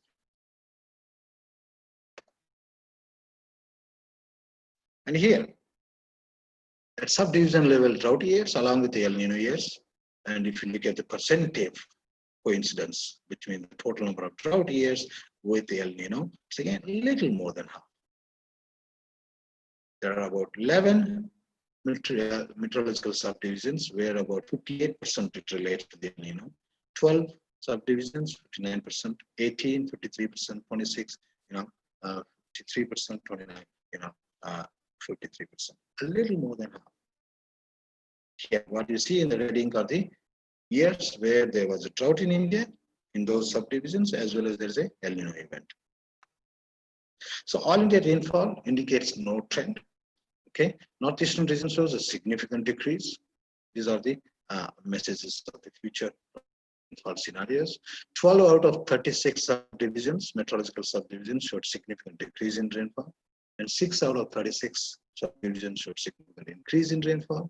21 all India drought years during the total of 21 all India drought years we have experienced during 20th century, and 13 droughts were linked to El Nino. little more than. And West Central region is seen to be highly prone to El Nino events, relatively, with 59% drought events are coinciding with the El Nino. Northeastern region is not at all affected by the El Nino, only 4 out of 23.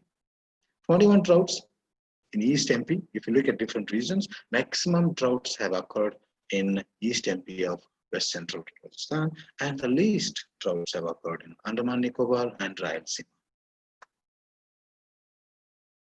So when you call about drought is defined by IMD as a seasonal rainfall, a deficiency of more than 25% of the long period average. More than 25%. That's a meteorological drought. And drought is considered to be moderate if the rainfall deficiency is anywhere between 26 to 50. And drought is considered to be severe if the rainfall deficiency exceeds 50% of the long period average. And when we talk about drought, we again have different types of drought. Meteorological drought, the one we talk, and hydrological drought, where the water flow and water storage are measured. Agriculture drought, which we are very much interested, and socioeconomic drought.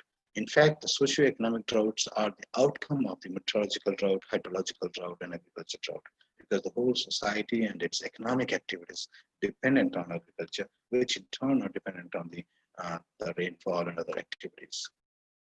So the same thing is presented graphically here, how it manifests. When you talk about any drought or natural calamity or climatic variability, it operates at different levels. One, it could be a precipitation deficiency, less rainfall, or maybe because of the extreme intensity of the rainfall, we may have a flood, or maybe rainfall during the wrong timing, again having a negative effect on the crop. On the other side, we have other climatic factors, high temperatures, high winds, very low relative humidity, greater sunshine hours, less cloud cover. They have their own manifestation. If the rainfall, any change in the precipitation will lead to increase or decrease in infiltration, runoff, percolation, groundwater recharge will be affected with deficiency of rainfall. Whereas you have this extreme climatic impact that will increase the crop evapotranspiration demand, also soil evaporation. Thus increases the water demand. So that leads to the meteorological drought. Increase in crop ET, reduced infiltration, reduced runoff, deep percolation, and groundwater recharge, all are reduced. That leads to meteorological drought. If you go one further here, because of all these things, soil water deficiency occurs. It is expressed through the plant water stress. There will be lower biomass and lower yield. That results into agriculture drought. If it goes even more further severely, there will be reduced stream flow, and there will not be any inflow for the reservoirs, lakes, and ponds. There will be reduced or shrinking of wetlands, and there will be a reduced wildlife habitat. That leads to the socio-economic or ecological droughts, which has an economic impact, social impact on the society. Okay, this is another very comprehensive presentation of our India's summer monsoon rainfall. A little more period is included here from 1871 to 2017. It's more or less 130 years and more. India summer monsoon refers to the southwest monsoon. What you see here is the blue lines are the above normal rainfall years. Red ones are the below normal rainfall years. More than, okay. Then green are the normal years within plus or minus 10. The one with the dots, symbols, blue circle and red circle, they represent the coinciding with El Nino and La Nina. Red means El Nino, blue circle means La Nina. And if you count the same story what I told you, the relation between the Indian monsoon rainfall, summer monsoon rainfall, the El Nino and La Nina. Very weak relation was found.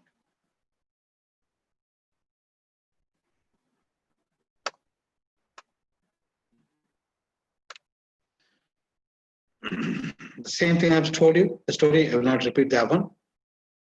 But the periodical, alternating period extending to 3 to 4 decades with less or more frequent weak monsoon over India have been observed, And if this study by Parthasarathi in 1991, what they see is from 1921 to 64, that's a period of about 44 years, more or less half a century. But during this period, only 3 droughts were recorded. And during this period, the monsoon was found to be weakly correlated with ENSO. It means El Nino Southern Oscillation. And whereas period from 1965 to 87, that's a period of about 32 years. This period saw as many as 10 drought years. That's like once in 3 years on an average at national level. During this period, monsoon was found to be strongly linked to the ENSO. This is a study by Parthasarathi, which little bit contradicts the earlier study by another team who said very weak relation. So it's quite, there is still a lot of things to understand about this one relation between Indian monsoon and ENSO, because there are other factors that determine the weak or strong monsoon in Indian subcontinents on top of ENSO existence or non-existence of ENSO. So epochal pattern means this is a decadal pattern. If you look at under summer monsoon rainfall over a period, this is how it looks.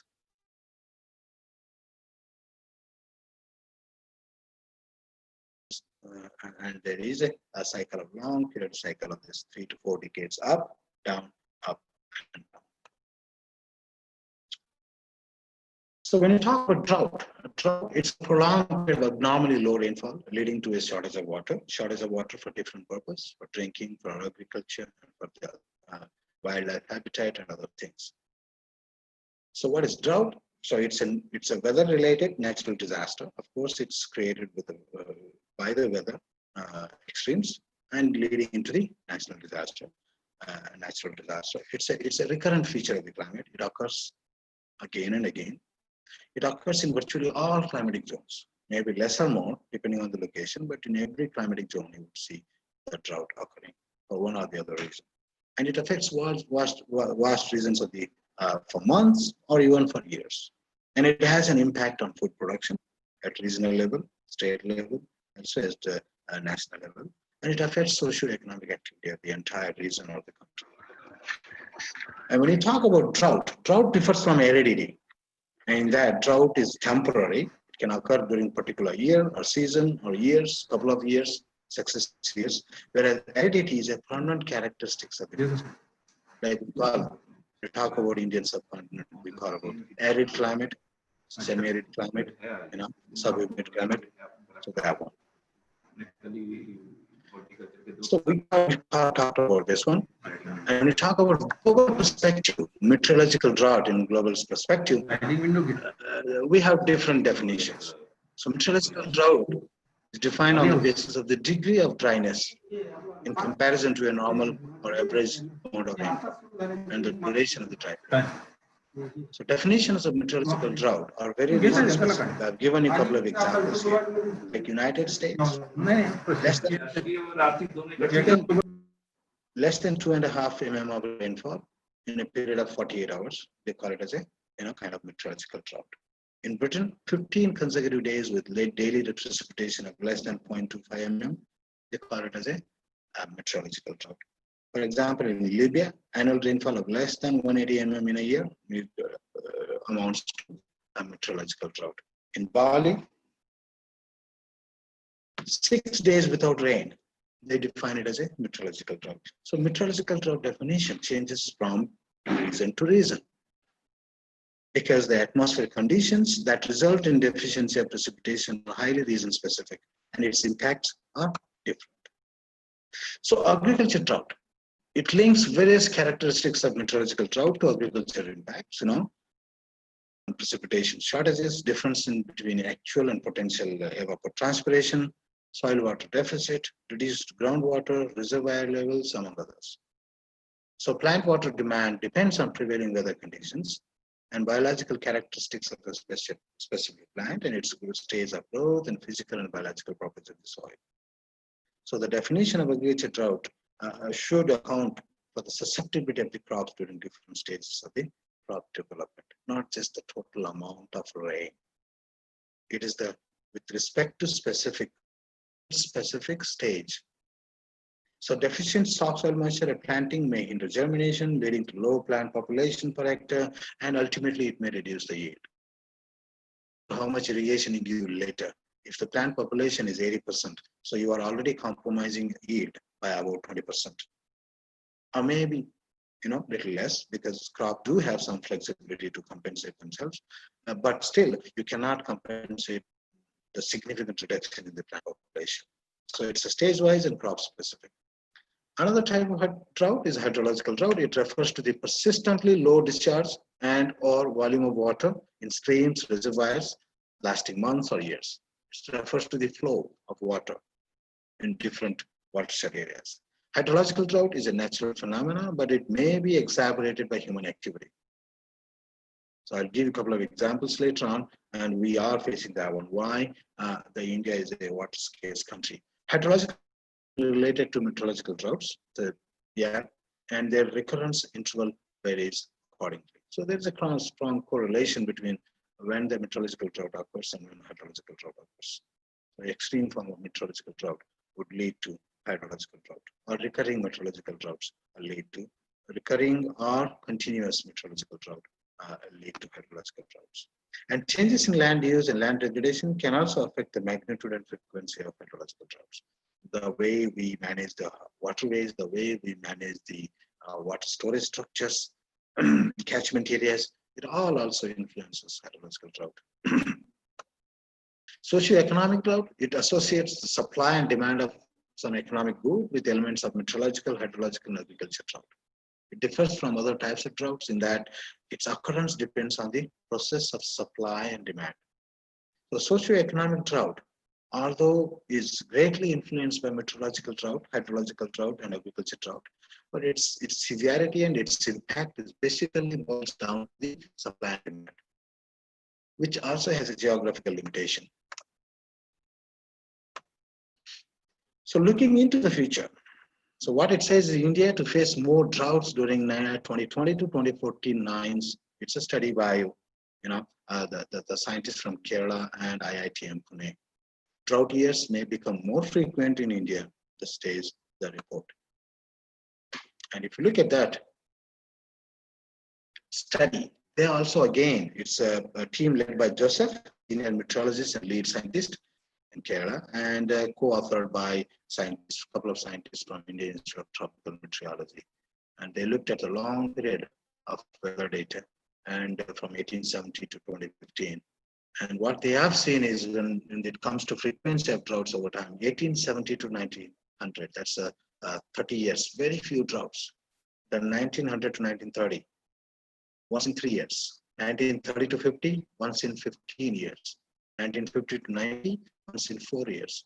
And 1990 to 2000, in fact, we had no droughts by the definition. So country received normal monsoon rainfall for consecutive 14 years in succession since 1988 to 2002. From 2000 to 2015, we have seen on an average once in 3 years. The droughts once in 3 years. 2002, 4, 9, 14 and 15 being the continuous consecutive drought years. And this frequency of occurrence of drought is expected to increase with rapid cooling of the atmosphere in Central Asia. That's what the study by this team. So in the face of all these things, we have a lot of challenges. So what it says is the overall at national level, the rainfall is going to reduce, although the reason-wise it's different. And there's an increase in variability, and the strength of the monsoon is going to increase. That means we'll have more intense rains, probably less rainy days, and reduced rainfall overall. So challenges is to how to increase the food production. But in that context, if we look at the Indian total geographical land, it's predominantly a rainfed dependent. So irrigated area is quite limited in most of the states. Still about 50% of the total arable land is rainfed. And crop yields are, in the face of climate change, are reducing. And most of the projections suggest that increasing temperature and future climates would affect the crop yields, and they reduce the global food supplies. A study by Ray and his team in 2019 published a paper in OnePlus. It focused on 10 global crops that provide the bulk of consumable food calories. About 83% of the total global calorie is supplied by 10 crops. Those include maize, rice, wheat, soybean, oil palm, sugarcane, barley, rapeseed, cassava, and sorghum. What they have found is overall, the climate change is reducing global production of staples such as rice and wheat. Actual food on people's plate is already shrinking, especially in food-secure developing countries. Rice yields are already reducing by on an average 0.3% each year. Every decade, about 30%. Wheat yields are already reducing by 0.9% each year. This data set of the study represents most of the countries. In contrast, what is more interesting is some more drought-tolerant crops like sorghum have benefited from climate change. What they have observed is, in case of sorghum, and that for sub-Saharan Africa, there is an increase in yield by about 0.7% every year and 0.9% every year in Western, Southern, and Southeastern Australia due to climate shifting. Since 1970s, they have studied. So that is one hope. They are drought-tolerant crops, the focus of the future. The challenges when you talk about the hungry population is again increasing. We saw a continuous gradual decrease in population suffering with hunger since 2005. If you look at until 2014-15, there was a gradual reduction in the hungry population, but it's again shooting up. That's a challenge. And if you look at the way the productivity is increasing in the face of food demand by 2050, what you see here is for major crops: maize, black color; rice, blue; wheat, pink; and then soybean, green. What you see here is a dotted line is actually projected we should be seeing into the future, but continuous line says that's where we are headed.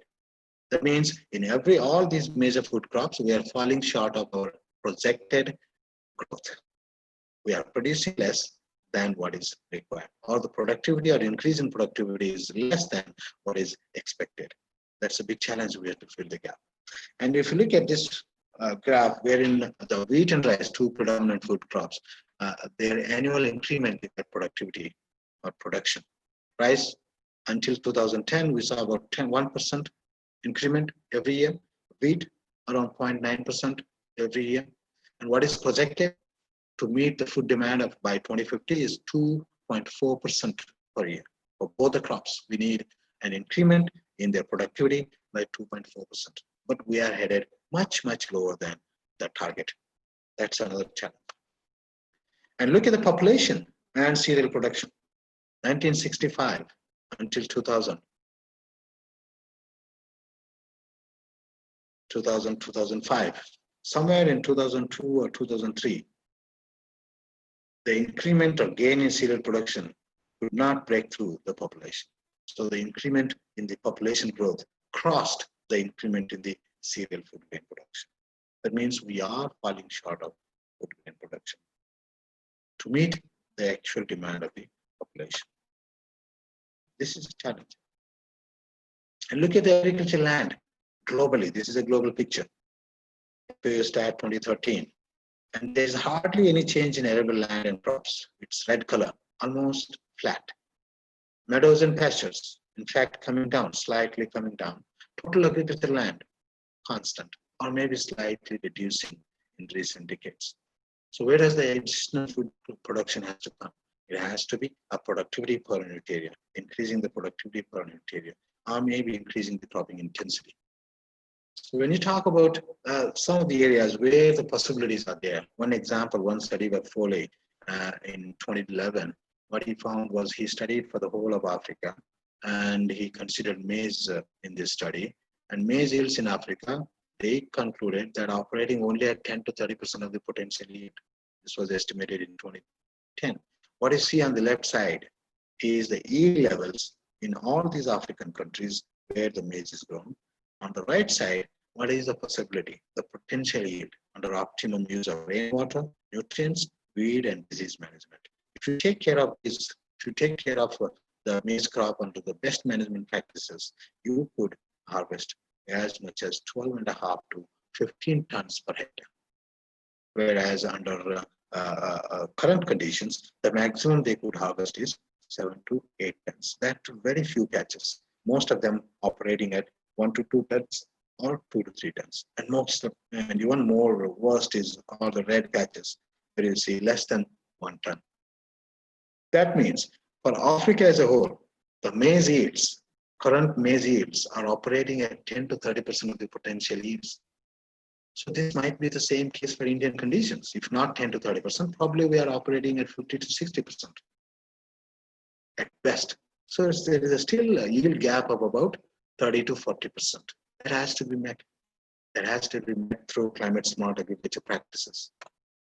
I'll skip this one. Okay.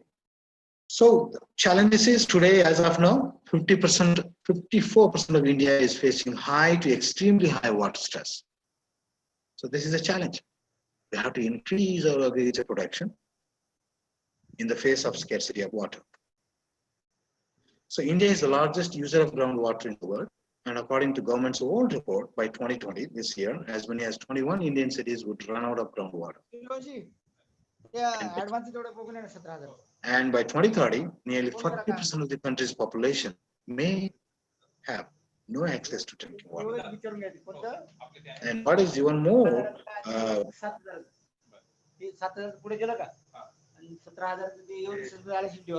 is about 40% of the, 40% of the India's needs come from groundwater. That means we are heavily dependent on the groundwater. So currently nearly around 200,000 people die every year due to inadequate access to safe water. And if you look at the Global Water Quality Index, we rank 120 among 122 countries. That means we are in third from the bottom in a list of 120 countries.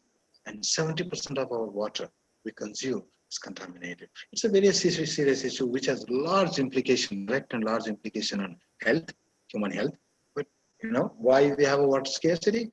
Then in the face of water scarcity, we have a big question for use in agriculture because it's already, agriculture consumes close to 80% of the total water resources available in India. So that's a challenge, how to grow more.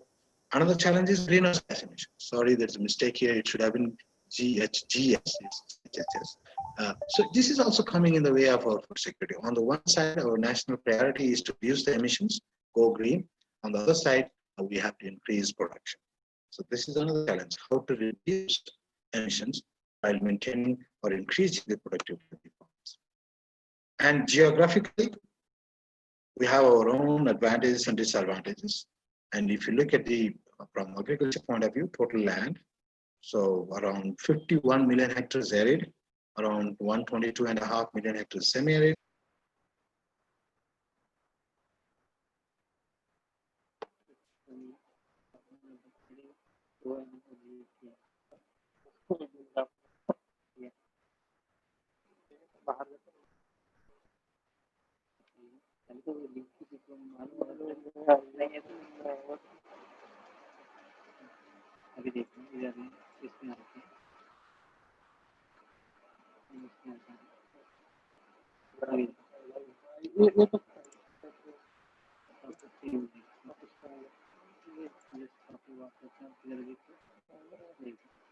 मैं वैसे नहीं करता मैं क्या कर रहा है start हो गया ना जब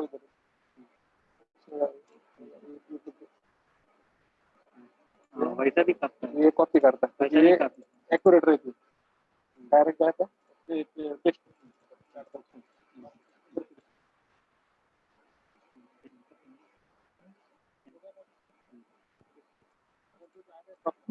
Around 75.5 million hectares dry surface. If you take total dry land in India, it's around 250 million hectares, roughly 250 out of 328 or 329 million hectares. So arid regions make up 21%, semi-arid make 49%. That's close to 70% now. And some rest. That means that tells the story of us, how dependent we are on the monsoon or natural rainfall for our agriculture. Another challenge for us, land holding. The land holdings are getting smaller and smaller by the day. It's a critical issue. If you just look at some of the numbers, we have more than 60% of the total, land holders are marginal. Another 20+% holders are small. Small and marginal farmers account for more than 84 to 85%. This is a little old data. So 84 to 85% of the total land holders are small. And because of the small holdings, they have their own limitations, be it resource-wise, be it technology-wise, be it the innovation-wise, investment-wise, they have their own limitations. So it's very challenging. It's very challenging how we meet their demand and continue to increase their production. So these are some of the numbers that tell you how our land holdings are decreasing over time. Another challenge, population in the way of food security. So if you look at this graph, we have coarse cereals production, rice production, pulse production, beef production, and also the population, how it goes. It's quite competitive. Whatever growth we are achieving in terms of food production is actually undercut by the population growth. So we proudly say at national level, we increased the food production by 5 times in the last 60 years, 70 years. But if you look at our population growth, the growth of population is undercutting the growth achieved in food production. Hence, we are again facing the food security challenges. And another one is productivity, is another challenge. Because if you look at the global production and productivity in vis-a-vis India, we are far below, far below. Look at this comparison between the United States and China. On the left, we have cereals. On the right, we have vegetables. So look at the cereals. The blue color is the United States, red is China, and the black color, it's a world average. India is here in orange. And Middle Africa, it's somewhere low. So we have a lot of catching up to do here. That has to come, the productivity. Irrigated area, very less irrigated area. And we have limited options. Even if you exploit all the possibilities, one of the studies, quite a few studies have come out with that estimation. Even after exploring all resources of water and infrastructure, we would still be left with at least about 45 to 50% of the total arable land under rainfed conditions. That means rainfed agriculture is the future, and we have to find the solutions in the rainfed agriculture. And if you look at that, to sum up that, so we are heavily dependent on the monsoon. This figure shows you the rainfall and agriculture production. Agriculture production growth, the annual growth rate, and rainfall. Green one is the agriculture production growth, and the orange one, sorry, the pink one is the rainfall summer monsoon, so southwest monsoon. They both, more or less, for most of the period, they go in tandem. Higher rainfall, higher yield. Lesser rainfall, lesser yield. So India is not yet monsoon proof or drought proof. There's a long way to go there. And that's where our focus should be in coming decades. How to make India a monsoon variation proof or drought proof, so that our production continues in the trajectory we want, despite annual and interseasonal variations in the rainfall. That requires drought proofing. That requires climate smart agriculture practices. So that's all. I will end with that one. Hope the forthcoming lectures would address those challenges, how different practices, innovations, technologies would help us achieve climate change, climate smart agriculture practices, so that we overcome all these challenges and meet the increasing demand of the food. With that, I conclude my talk and willing to answer if there are any questions.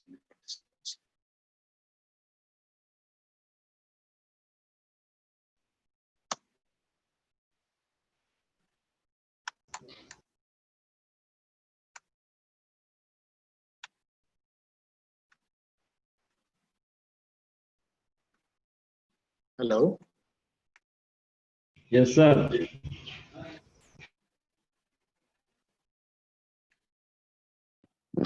Hello. Yes. You're able, sir. Please continue. Thank you.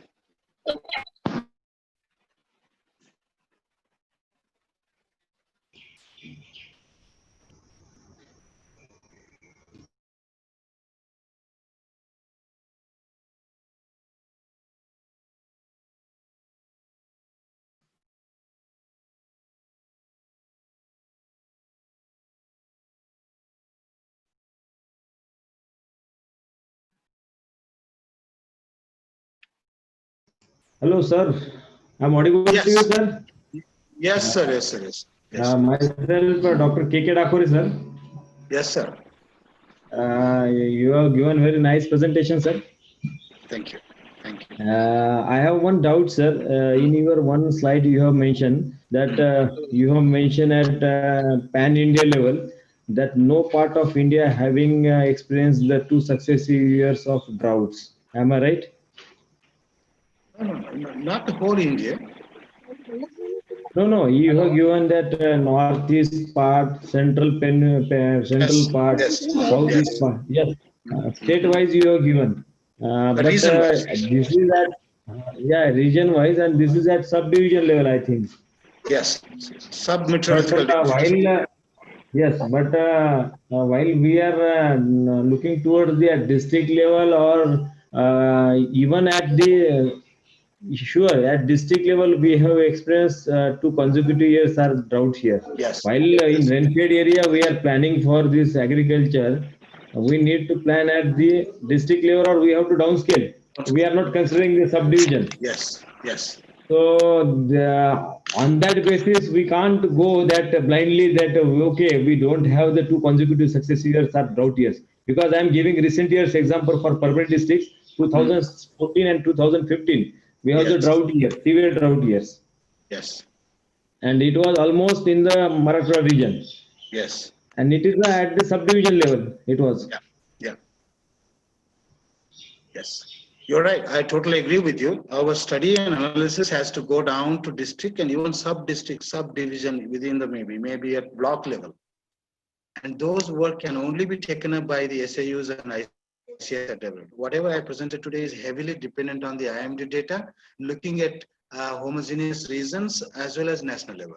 It has its own general implication and understanding, but I totally agree with that. When it comes to management at ground level, at the lowest level, village level, block level, district level, we have to understand the monsoon patterns at those levels and accordingly plan. I totally agree with you.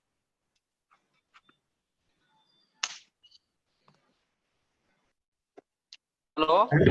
And one more query. You have presented that IMD has given the that monsoon rainfall data. You have presented that gridded data, then 3 to 4 sources data. The variation and mean and SD was very variable. Yes. While we are comparing the gridded data, it almost nullifies the that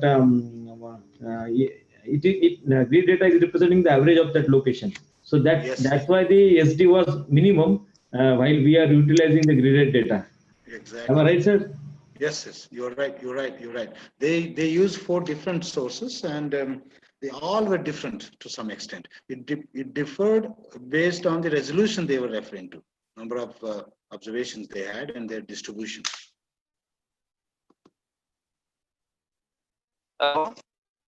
Yes, sir.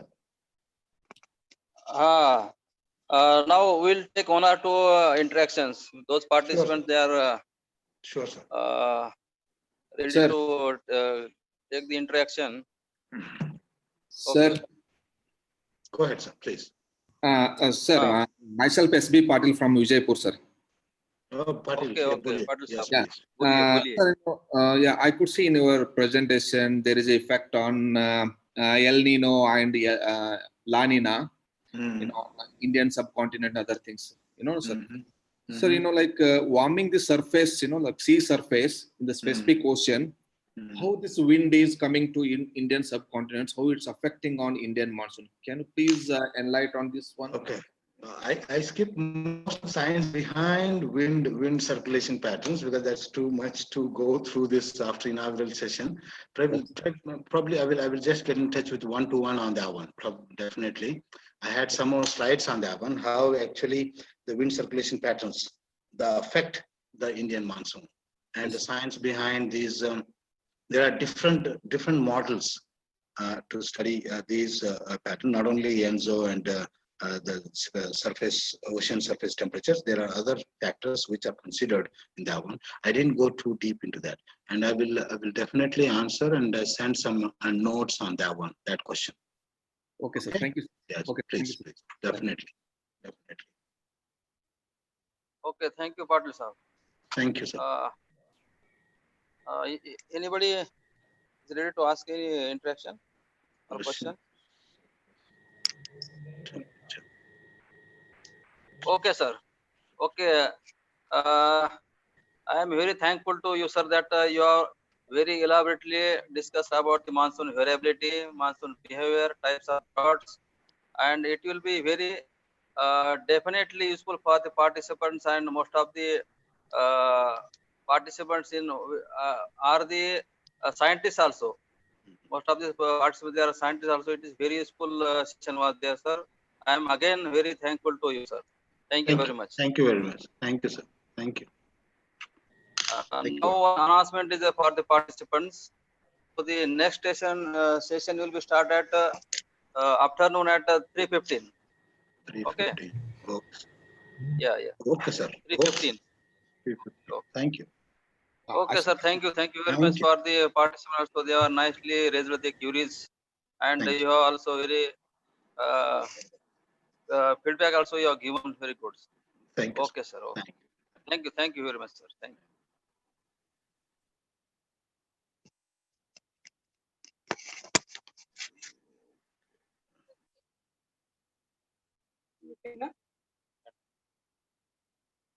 Post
payment